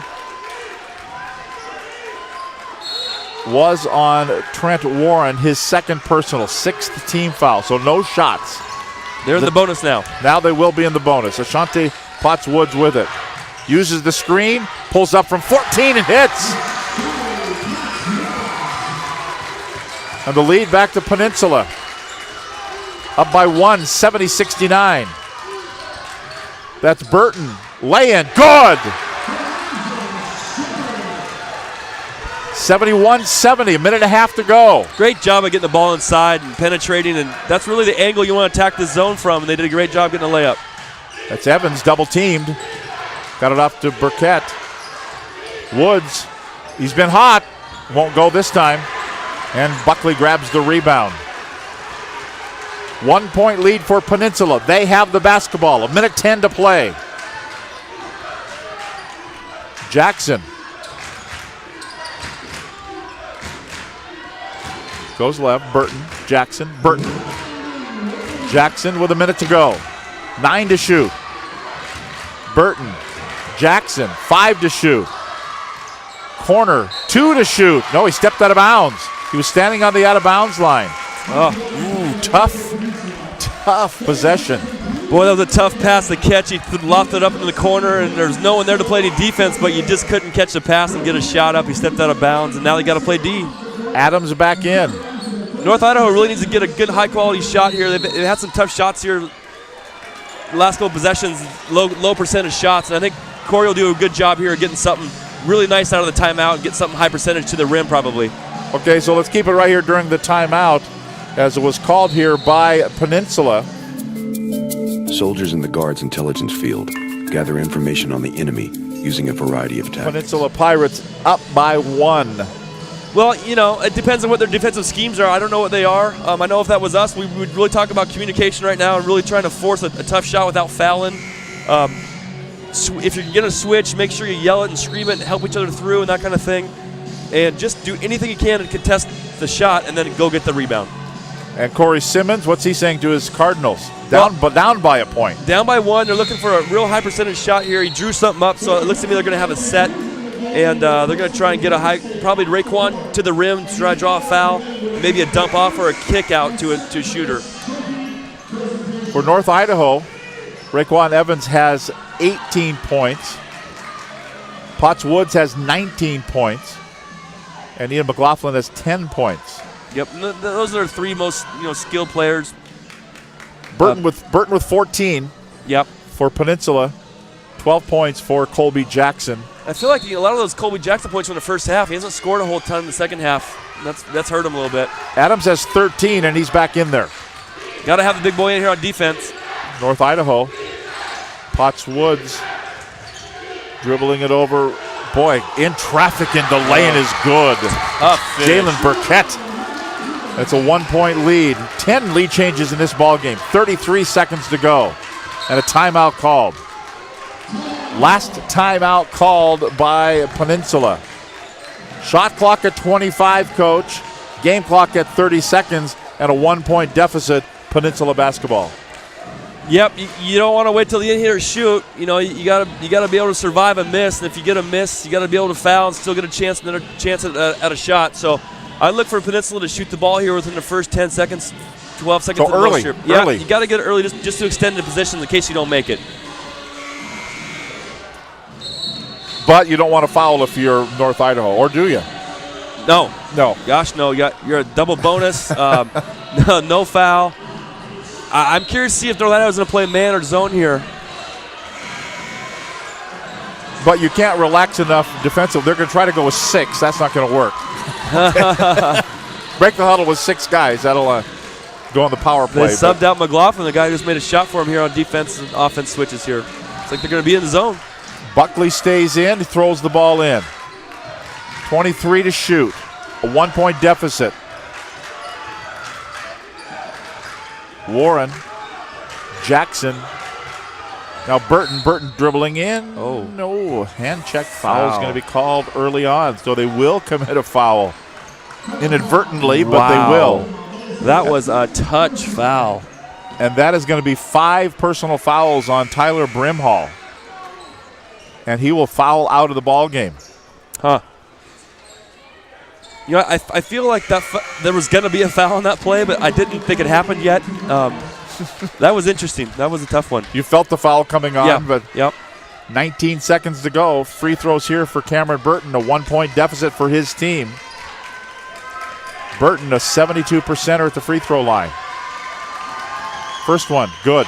Ties it. North Idaho has 1 timeout remaining. Yeah, with all these medias, they don't give us many, and it's tough when you don't. You know, I got 1 left. After this, you got to play it out. No timeouts. Anybody missed it? Oh, we're tied at 72. Got his own rebound. Back up. Lay it. Go. Oh! 15 seconds to go. The lead is 2 points for Peninsula. They're going to play it out. No timeout, and let the kids play. Evans closed off there. 7 seconds to go. Off balance foul called. He had a timeout to use and didn't use it. No, you know, when you got a guy like Raekwon Evans as your point guard, you know he's so good at drawing fouls. Peninsula's in man-to-man defense. They trusted him to get to the free throw line. The lead is 74-72. Well, is he going to make them both the freshman? So here we go. Raekwon Evans. First free throw. Good. That foul was on Warren. I feel like Raekwon is a super high free throw shooter. He's got to be at 85%, so I think he's going to make it. He does. No timeouts for Peninsula. It's coast to coast. Got to get back on D. Hit them both. We're tied at 74. Wow. And they call timeout. North Idaho uses the timeout. Want to set their defense up. Is Coach Troutman going to use a timeout there? Or Absolutely not. No, because you don't want to give them a... Nope, I don't want Peninsula. I want them to have to score without drawing up a play. And our guys are conditioned. We practice that we're going to match up, and we know who we're guarding at the free throw line.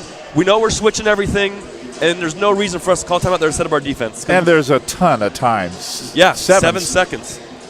And if you watch the Michigan-Houston game last night, it was about 3.5 seconds to go. They got the ball the length of or halfway up the floor. And then Brad Nessler even said it, that extra pass for that 3 ball that just was nothing but net. Nothing but net, yep. It's a lot of time. 7 seconds is an eternity for some of these guards. Rule of thumb, about a second to dribble? Is that what they... that's what they were saying last night. I think it was Steve Lavin doing color. My rule of thumb is how fast is the guy that's going to be dribbling the ball. I think you can get up the floor in about 3.5 to 4 seconds. So that's what my rule of thumb is. You have time now for a penetration, and a pass, and maybe even one more pass for a shot. And you're going for a win. You're not going for a tie. You're not going for a we're behind. Right. You're holding the cards. You have the freedom to take a shot. You know, not worry about it. And a couple of good guards. Burton will throw it in baseline. They won't defend him. To Jackson. Oh, they're going to trap him? They'll trap him. It's kicked. Ball was kicked. 4.3 seconds to go. No one has a timeout, so now we got to play. We're playing on. Buckley will throw it in. Sideline. 4.3 seconds. To Jackson. Down to 2. Down to 1. Long shot. No. We're going to overtime. Bonus basketball. Gotta love it. We're going to a bonus panel here. A 5-minute overtime coming up here in the NWAC championship. Tied at 74. Back with overtime right after this timeout. Life is about moments. If you fight, I fight. If I fight, we fight. You be there and watch what I do when the bell rings. Do you have that real look in your eye that when you look at yourself in the mirror, you can ask yourself this question: did I give everything I got? Did I lay it all on the line? Or am I cheating myself? What you say, Quade? See ya!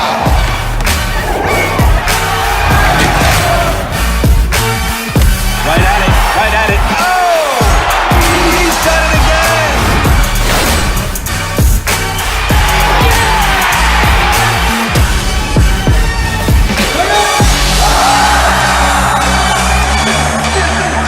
So whatever you're gonna do, claim it.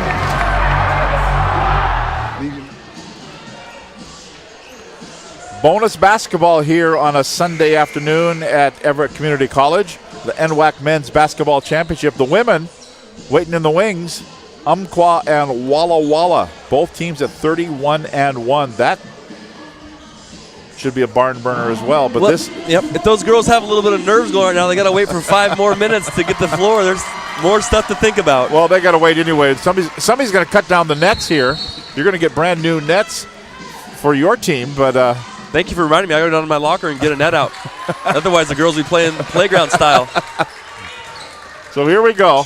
After the jump, we're in bonus panels. Evans has it. North Idaho with the basketball. Peninsula had a 20-point lead, and that evaporated. We've had 10 lead changes in the ball game. Long outside shot. Ashante Potts-Woods won't go. Back up. Won't go by Evans, who's got it. It's going to be grabbed by Colby Jackson. A great job defensively there by Peninsula not to foul. Raycon was really trying to draw a foul there, and I thought he might have, but the ref did not call it. Now Peninsula with it. Peninsula, the white uniforms. Long outside 3 ball. Too long. No good. Shepard was trying to convince the official that he didn't touch it, but he did. Well, he did such a good job of getting an inside position there on offensive rebound, and then you kind of felt like maybe the referee would call it over the back, but nope. Give him the benefit of the doubt? Yep. No, I don't think so. Not in the championship game, they won't. Nope. Both teams re-awarded now an extra timeout here in overtime, because we were down to 0 for both. Nice entry pass down low, but its ball's going to be knocked away. Knocked away from Jalen Burkett and grabbed by Peninsula. Still tied at 74. Yet to score in overtime. Reverse lane, good. Cameron Burton. He's had a couple of big plays here in the late part of the afternoon. Dribbling through is Woods. I don't think Christians wasn't expecting the pass. He thought Woods was going to go right straight up. He was going in to go for a rebound, and suddenly the ball was in his possession. On his shoulder, and he couldn't even catch it, but they knocked it off of him, and they get it back. 20 on the shot clock. Still tied at 76-74. Peninsula with the lead. We go on top, McLaughlin. Now Evans. I'm really impressed with Burton's play the last half of the season. He wasn't in the rotation a whole lot the first half of the season. Raekwon Evans ties it at 76. In the last half of the season, in the league play, and then in this tournament play, he's got a ton of opportunity. He's played really, really well, and I always like to see kids that do that. They work their way, they stick with it, they grind, and they get the spot. Corner Jackson. Now Warren to Shepard. Hook pass over. Runner blocked. He thought he got fouled. Christians was there for the block. I thought maybe Evans was going to take it all in, but he didn't. Kind of has a running screen going next to him there by Warren. Woods goes, I guess he didn't travel. The shot goes up, it doesn't go. Who's got it? Goes out of bounds. Oh, yep. We're going to say North Idaho will keep it in their front court. How did Ashante Potts Woods not travel there? Well, he did travel, first of all.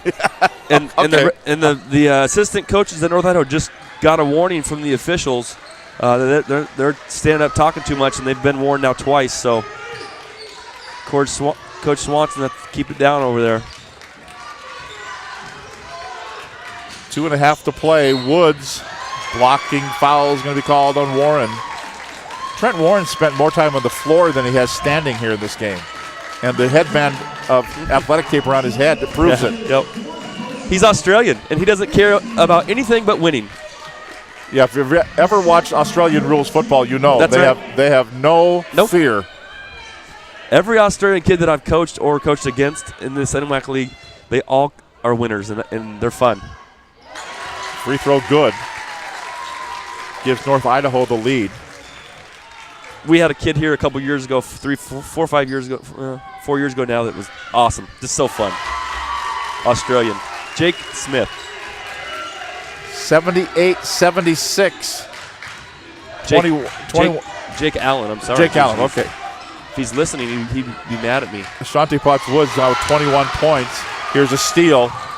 Grabbed by Evans. He's got 22 points in the ball game. Dribbles around the defense, goes in, lays it up off the window and in. And the lead is 4 at 80-76, coming up on 2 minutes to play in overtime. Long outside shot, won't go. Tap up, won't go by Adams. And North Idaho grabs the rebound. Now quickly down to Christians, back out to Woods. They'll slow things down. Take some time off the shot clock. There's 16 to shoot. Runner by Evans. Rattles out, won't go. Big rebound by McLaughlin and a big bucket by McLaughlin. The lead is 6 points. North Idaho, that's their biggest lead of this game. 82-76.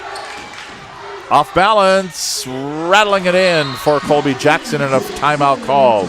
I feel like I've seen this movie before. I saw it about 7 days ago on the same court against us, and North Idaho just starts making shots in overtime. Tough shots, making baskets, and they're just so tough when they're doing that. Yeah, you were the victim of North Idaho a week ago in a double overtime. Yeah. But we're about 30 points behind where you guys were. Well, yeah, we are going to score the basketball, that's for sure. 82-78. They actually now have made this a full timeout, but we'll keep it right here. Remind you, the women's game coming up, Umpqua and Walla Walla. Steve Willits has been down on the floor. He's written a set of questions for North Idaho win and a set of questions for a Peninsula wins. Can we talk, Steve? Can we hear? If only that were true. I started to write questions for Peninsula, and then all of a sudden the 3 started raining, and then we stopped. So we will see who we'll be interviewing. Either way, should be a fun interview. I think we'll have to let the guys catch their breath a little bit. What a long game for them. So at what point do you look at your guys when you're coaching at a game like this and say, okay, he's out of gas and he's out of gas?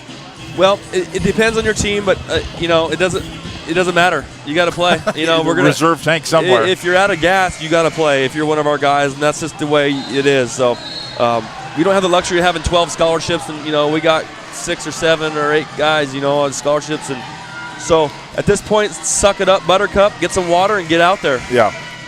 So here we go. They're all out there, but now a 4-point lead for North Idaho, 82-78, a minute 21 to play, North Idaho basketball.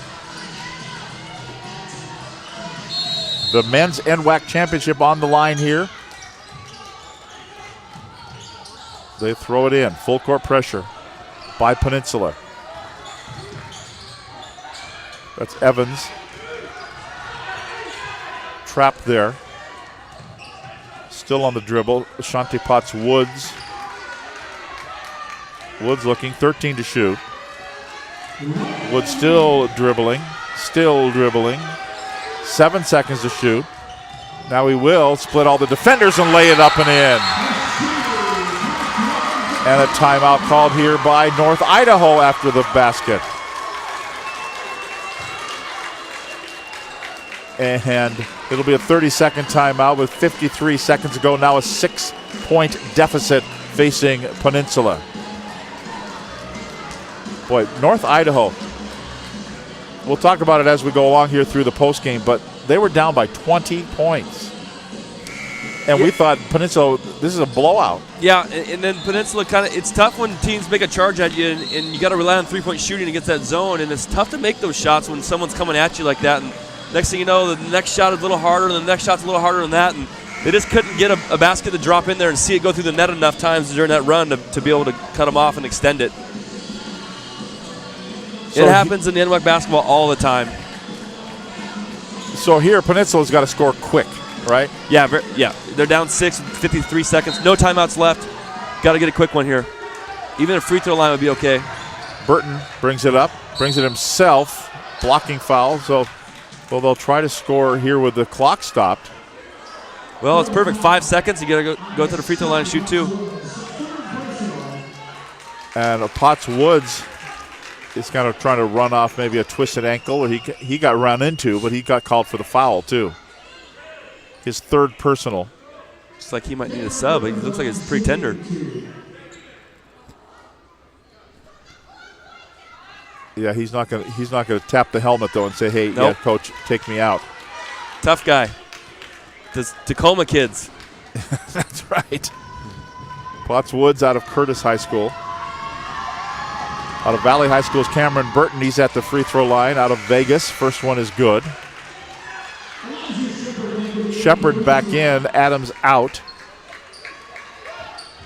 Lead is 5. And another one for Burton. 72% at the free throw line. It's good for Burton. 21 points in the ball game. 10 above his average. His ankle's okay now, looks like. Yeah. Evans. Now they can use the time here. 20 on the shot clock. But they'll have to take a foul. Wrong guy to foul. Raekwon Evans is a very good free throw shooter, and he's going to knock these down. See if he can do it. It's going to be a second personal on Cameron Burton. Free throw here for Raekwon Evans. He's an 83%er. Evans with 24 points in the ball game. 23 for Potts Woods. First free throw good. Gives him 25 in the game. To lead all scorers. Missed it. The door is open at 85-80. May have missed the travel there. Warren long outside 3. Banks it in! It's a 2-point ball game with 25 seconds to go. And a foul called.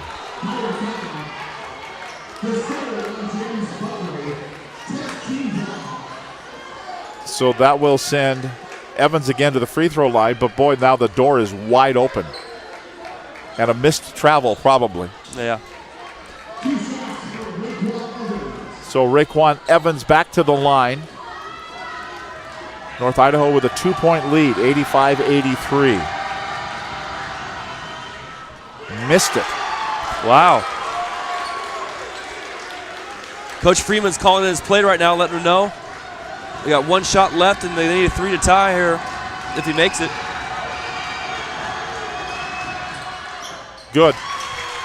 It is a 3-point lead. Full court pressure. Burton out of backcourt. Dribbles down, loses the ball, gets it back, throws it away. And they have to take a foul.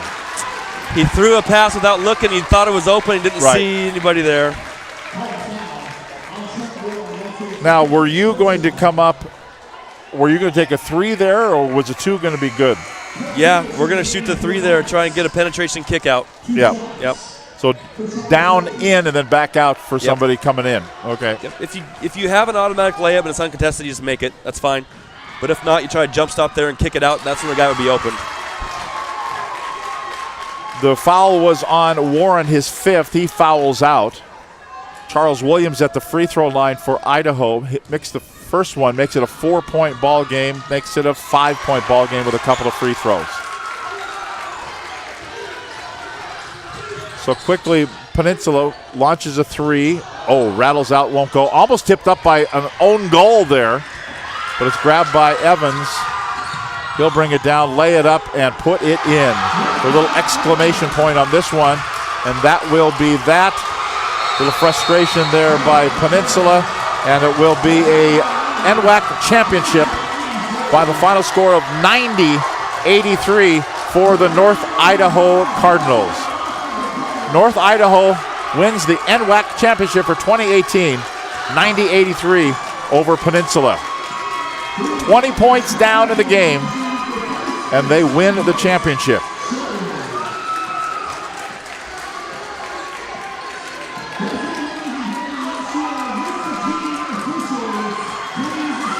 What a game by North Idaho. Yeah. Down by 20, wow. Yeah, they wouldn't go away. They're just in it the whole time, just kept battling. Decided not to try to get it back in one possession and just started getting stops. And it was going downhill, and they kept it rolling.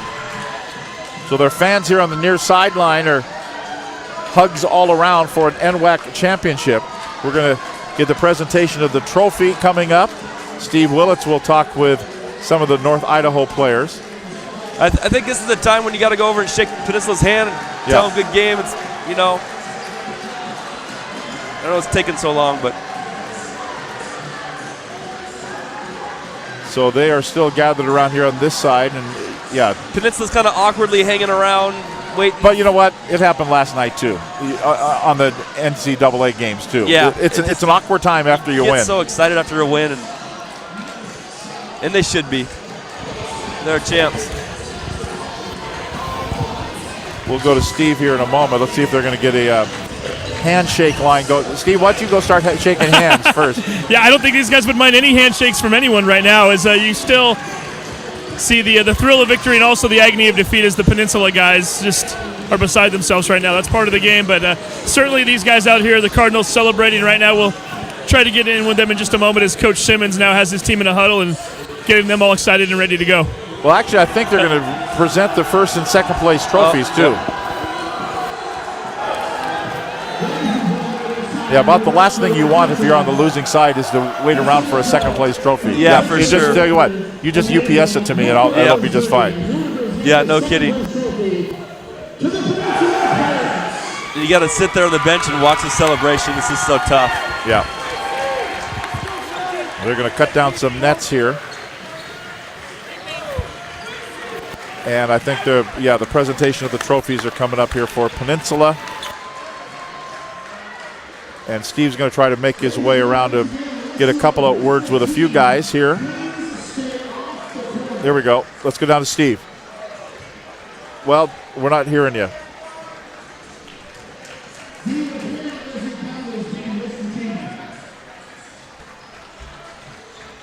Well, we had him there for a little bit, and so...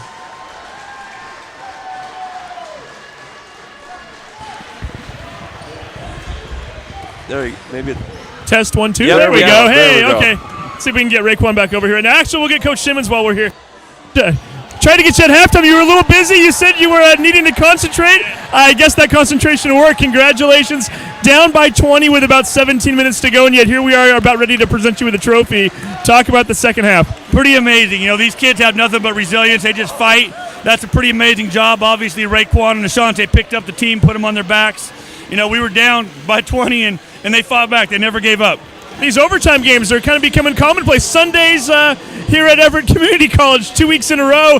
I've got to think that your heart's racing a little bit. What was it like for you guys during that extra 5 minutes, and what were you telling the guys during that timeout? The tough thing too is Peninsula. They have such an unbelievable program. Nobody deserves to lose this game, but that's what I just kept telling them. We deserve to win this. We worked our tails off all year. We deserve to win this. Let's go win it. First NWAC championship. You think you can find a place to put the trophy? I think so. I have a nice little place in my office if my athletic director will let me keep it. I don't know. He might take it. All right, I'm going to let you go so you can enjoy this ceremony. Hey, congratulations again, Coach. Thank you. There you go. That's Coach Corey Simmons of the North Idaho Cardinals. And they're going to get the NWAC Men's Basketball Championship trophy and cut down a couple of nets. Tom Lafferty with Mike Troutman, head coach of Everett here. And I think they're going to give the MVP to Raekwon Evans. Much deserved. That kid is a player. He played so good in this tournament, all of his games, and just a great job. Out of Skyview High School in Billings, Montana. I would think he's getting looks from four-year schools, wouldn't he be? Cameron Dollar was here last night. Yeah, absolutely. There's no question. He's probably the best player in our league, so he'll get a four-year look as long as his grades are good. Actually, I think they're giving out trophies to everybody, but we're going to call Raekwon Evans our MVP. I think we just did it. Well, he'd have to be. Just the way he led the team at 47 against you guys. Yeah. 28 tonight, and I think he had 25 or something last night or whatever it was. He had 29 last night. 29, yeah. And you know, it's kind of a quiet. You kind of, it's one of those guys you look up and you go, he's got 28 points? What? Yeah, and I think it's because of his free throw shooting. But yeah, absolutely he is. As they're handing out the, just checking Raekwon Evans tonight, 5 of 7 from the free throw line, 1 of 4 from beyond the arc, 11 of 25 from field goal range, 9 rebounds in the ball game too. He was a leading rebounder as well for North Idaho. As Peninsula ended up 28 of 72, 39%, while North Idaho was 35 of 83 for 42% in the game. Beyond the arc, 11 of 37 was Peninsula, 8 of 24 was North Idaho. Total rebounds, 50-41 in favor of North Idaho. You know, North Idaho does such a great job of making you shoot a low percentage from the field. They do against us, and they're just so hard to score against. Their size and their athleticism is just too much. So they're having a good time as they all have gotten their individuals. Now with a little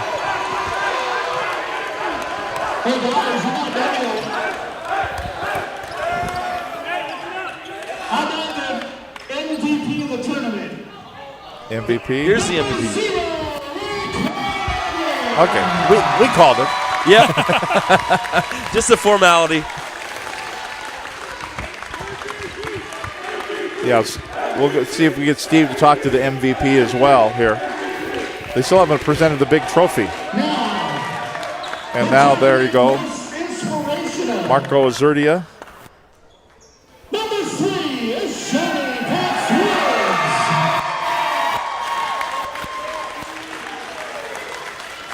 He's a good player too. Yeah, we tried to recruit him last year when we heard he was leaving college in Southern Idaho, and obviously he had different plans. But yeah, he's a very good player. He must have liked the Idaho. He was at, you said, College of Southern Idaho. Yeah, and that head coach of that college, Corey Simmons, are very good friends. So I'm sure that was part of the deal there.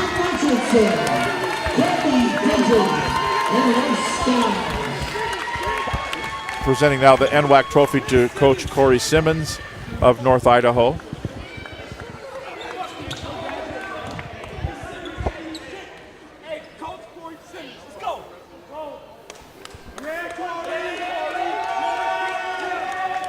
The pictures with the coaching staff, and the big trophy will make its way over to Coeur d'Alene, Idaho.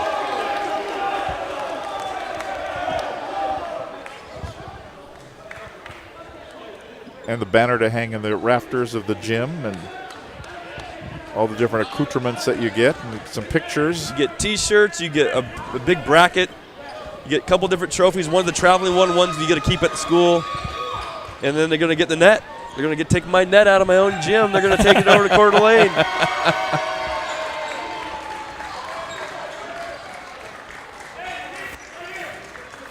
So they're going to get some more pictures as we bringing you the celebration as North Idaho wins it in overtime over Peninsula.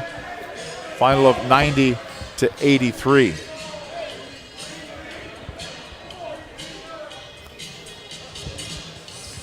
58-42 advantage in the second half for North Idaho over Peninsula. And there's your team photo that'll hang forever in the gym in Coeur d'Alene, with the trophy and the bracket and the banners and the coaching staff and all the players. And community college basketball is kind of a different animal too, right? Every year it's a turnover. You don't ever know who you got next year. No, absolutely. Yeah, absolutely. I mean, this year I had 3 sophomores and I had 6 freshmen plus 4 or 5 other freshmen that were redshirts. And next year it could be the same exact thing. You just don't know. So we're going to see if we can get Raekwon come over and get an interview with Raekwon Evans, the MVP of the tournament. All right, here we are with the MVP of the tournament and the NWAC champion, Raekwon Evans. How does that sound, Raekwon? Oh, it sounds amazing. I mean, we put in a lot of hard work from beginning of the season to late nights, and just it's nice to see it all paying off. And it's not as though this was an easy one either.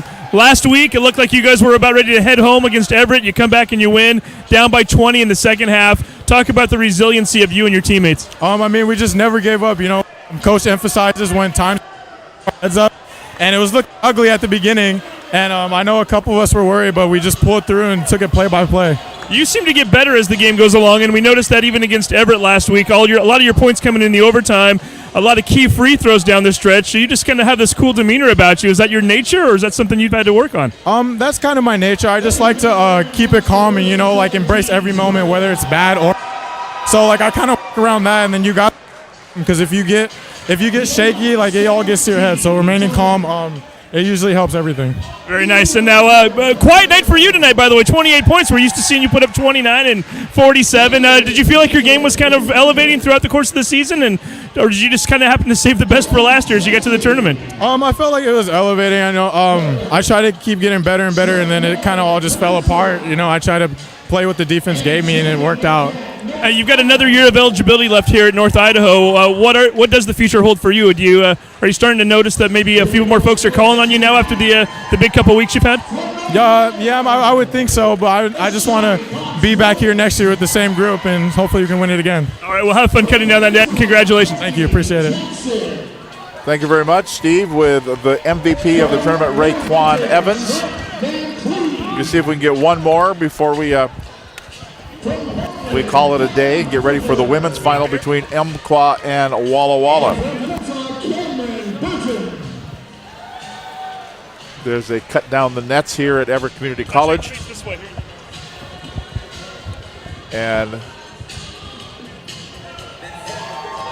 I think he's going to, Steve, I think you're going to get who? Ashante? We're going to try to get Ashante. He's doing an interview right now for one of the local press members, so as soon as he's done there, we'll try to get Mr. Pottswoods over here. Big game for him tonight, obviously. So we can give you some of the final totals. Raekwon Evans with 28 points in the ball game. Ashante Potts-Woods had 23, 14 for Ian McLaughlin. Williams ended up with 7 points. All right, we're going to get Ashante Potts-Woods right now. Okay. Ashante Potts-Woods, you are an NWAC champion. How does that sound? It sounds great. It feels amazing, too. It's crazy. Well, we talked about it already with Raekwon and your coach. Not exactly the easiest road. You guys were down by 20 in the second half. Was there ever any sense that, hey, maybe that we're done? Or, what was the talk amongst your teammates on the sideline, in the huddle? What were you guys saying to one another? We never thought we were done. We just told each other that they threw their hardest punch, and then that we had to come together and not break apart when we went down 20. So we stuck together, fought back together slowly but surely, and got the win. You won this in your home state. You're from Curtis High School down in Tacoma. I know you were at Southern Idaho for a while. Was it an easy decision to go to Northern Idaho? Was there ever any thought to come back to Washington? It was actually an easy decision. I looked at their history, their coaches. They have a great coaching staff, and it was a pretty easy decision. A lot easier after you get to cut down the net here right now, too, right? Yes, sir. You got a lot of folks here tonight watching you and supporting you? Yeah, mom, stepdad, little brother, little sister, all that. All right, well, go enjoy this. Congratulations again on the NWAC championship. Thank you. Appreciate it, sir. There you go. That's Steve Willits down on the floor. Thanks for being with us. We're going to take a break, and we'll come back with the women's final. Coach, Mike Trotman, hope you had fun today. I did. Thank you. I appreciate it. It was a lot of fun, and I don't know, amateur hour, I'm sure, but it was fun. No, it was fun. And Steve, thanks very much. Anytime. Hey, not a bad game to work tonight either, right? We certainly got our money's worth and then some. So we will take a break. Thanks to Todd Elvin and all the folks in the truck. I'm Tom Lafferty reminding you of tonight's final score. The North Idaho Cardinals 90, the Peninsula Pirates 83. North Idaho, the 2018 men's NWAC champion. We'll be back with the women's game coming up later. Thanks for being with us on STSPN.com.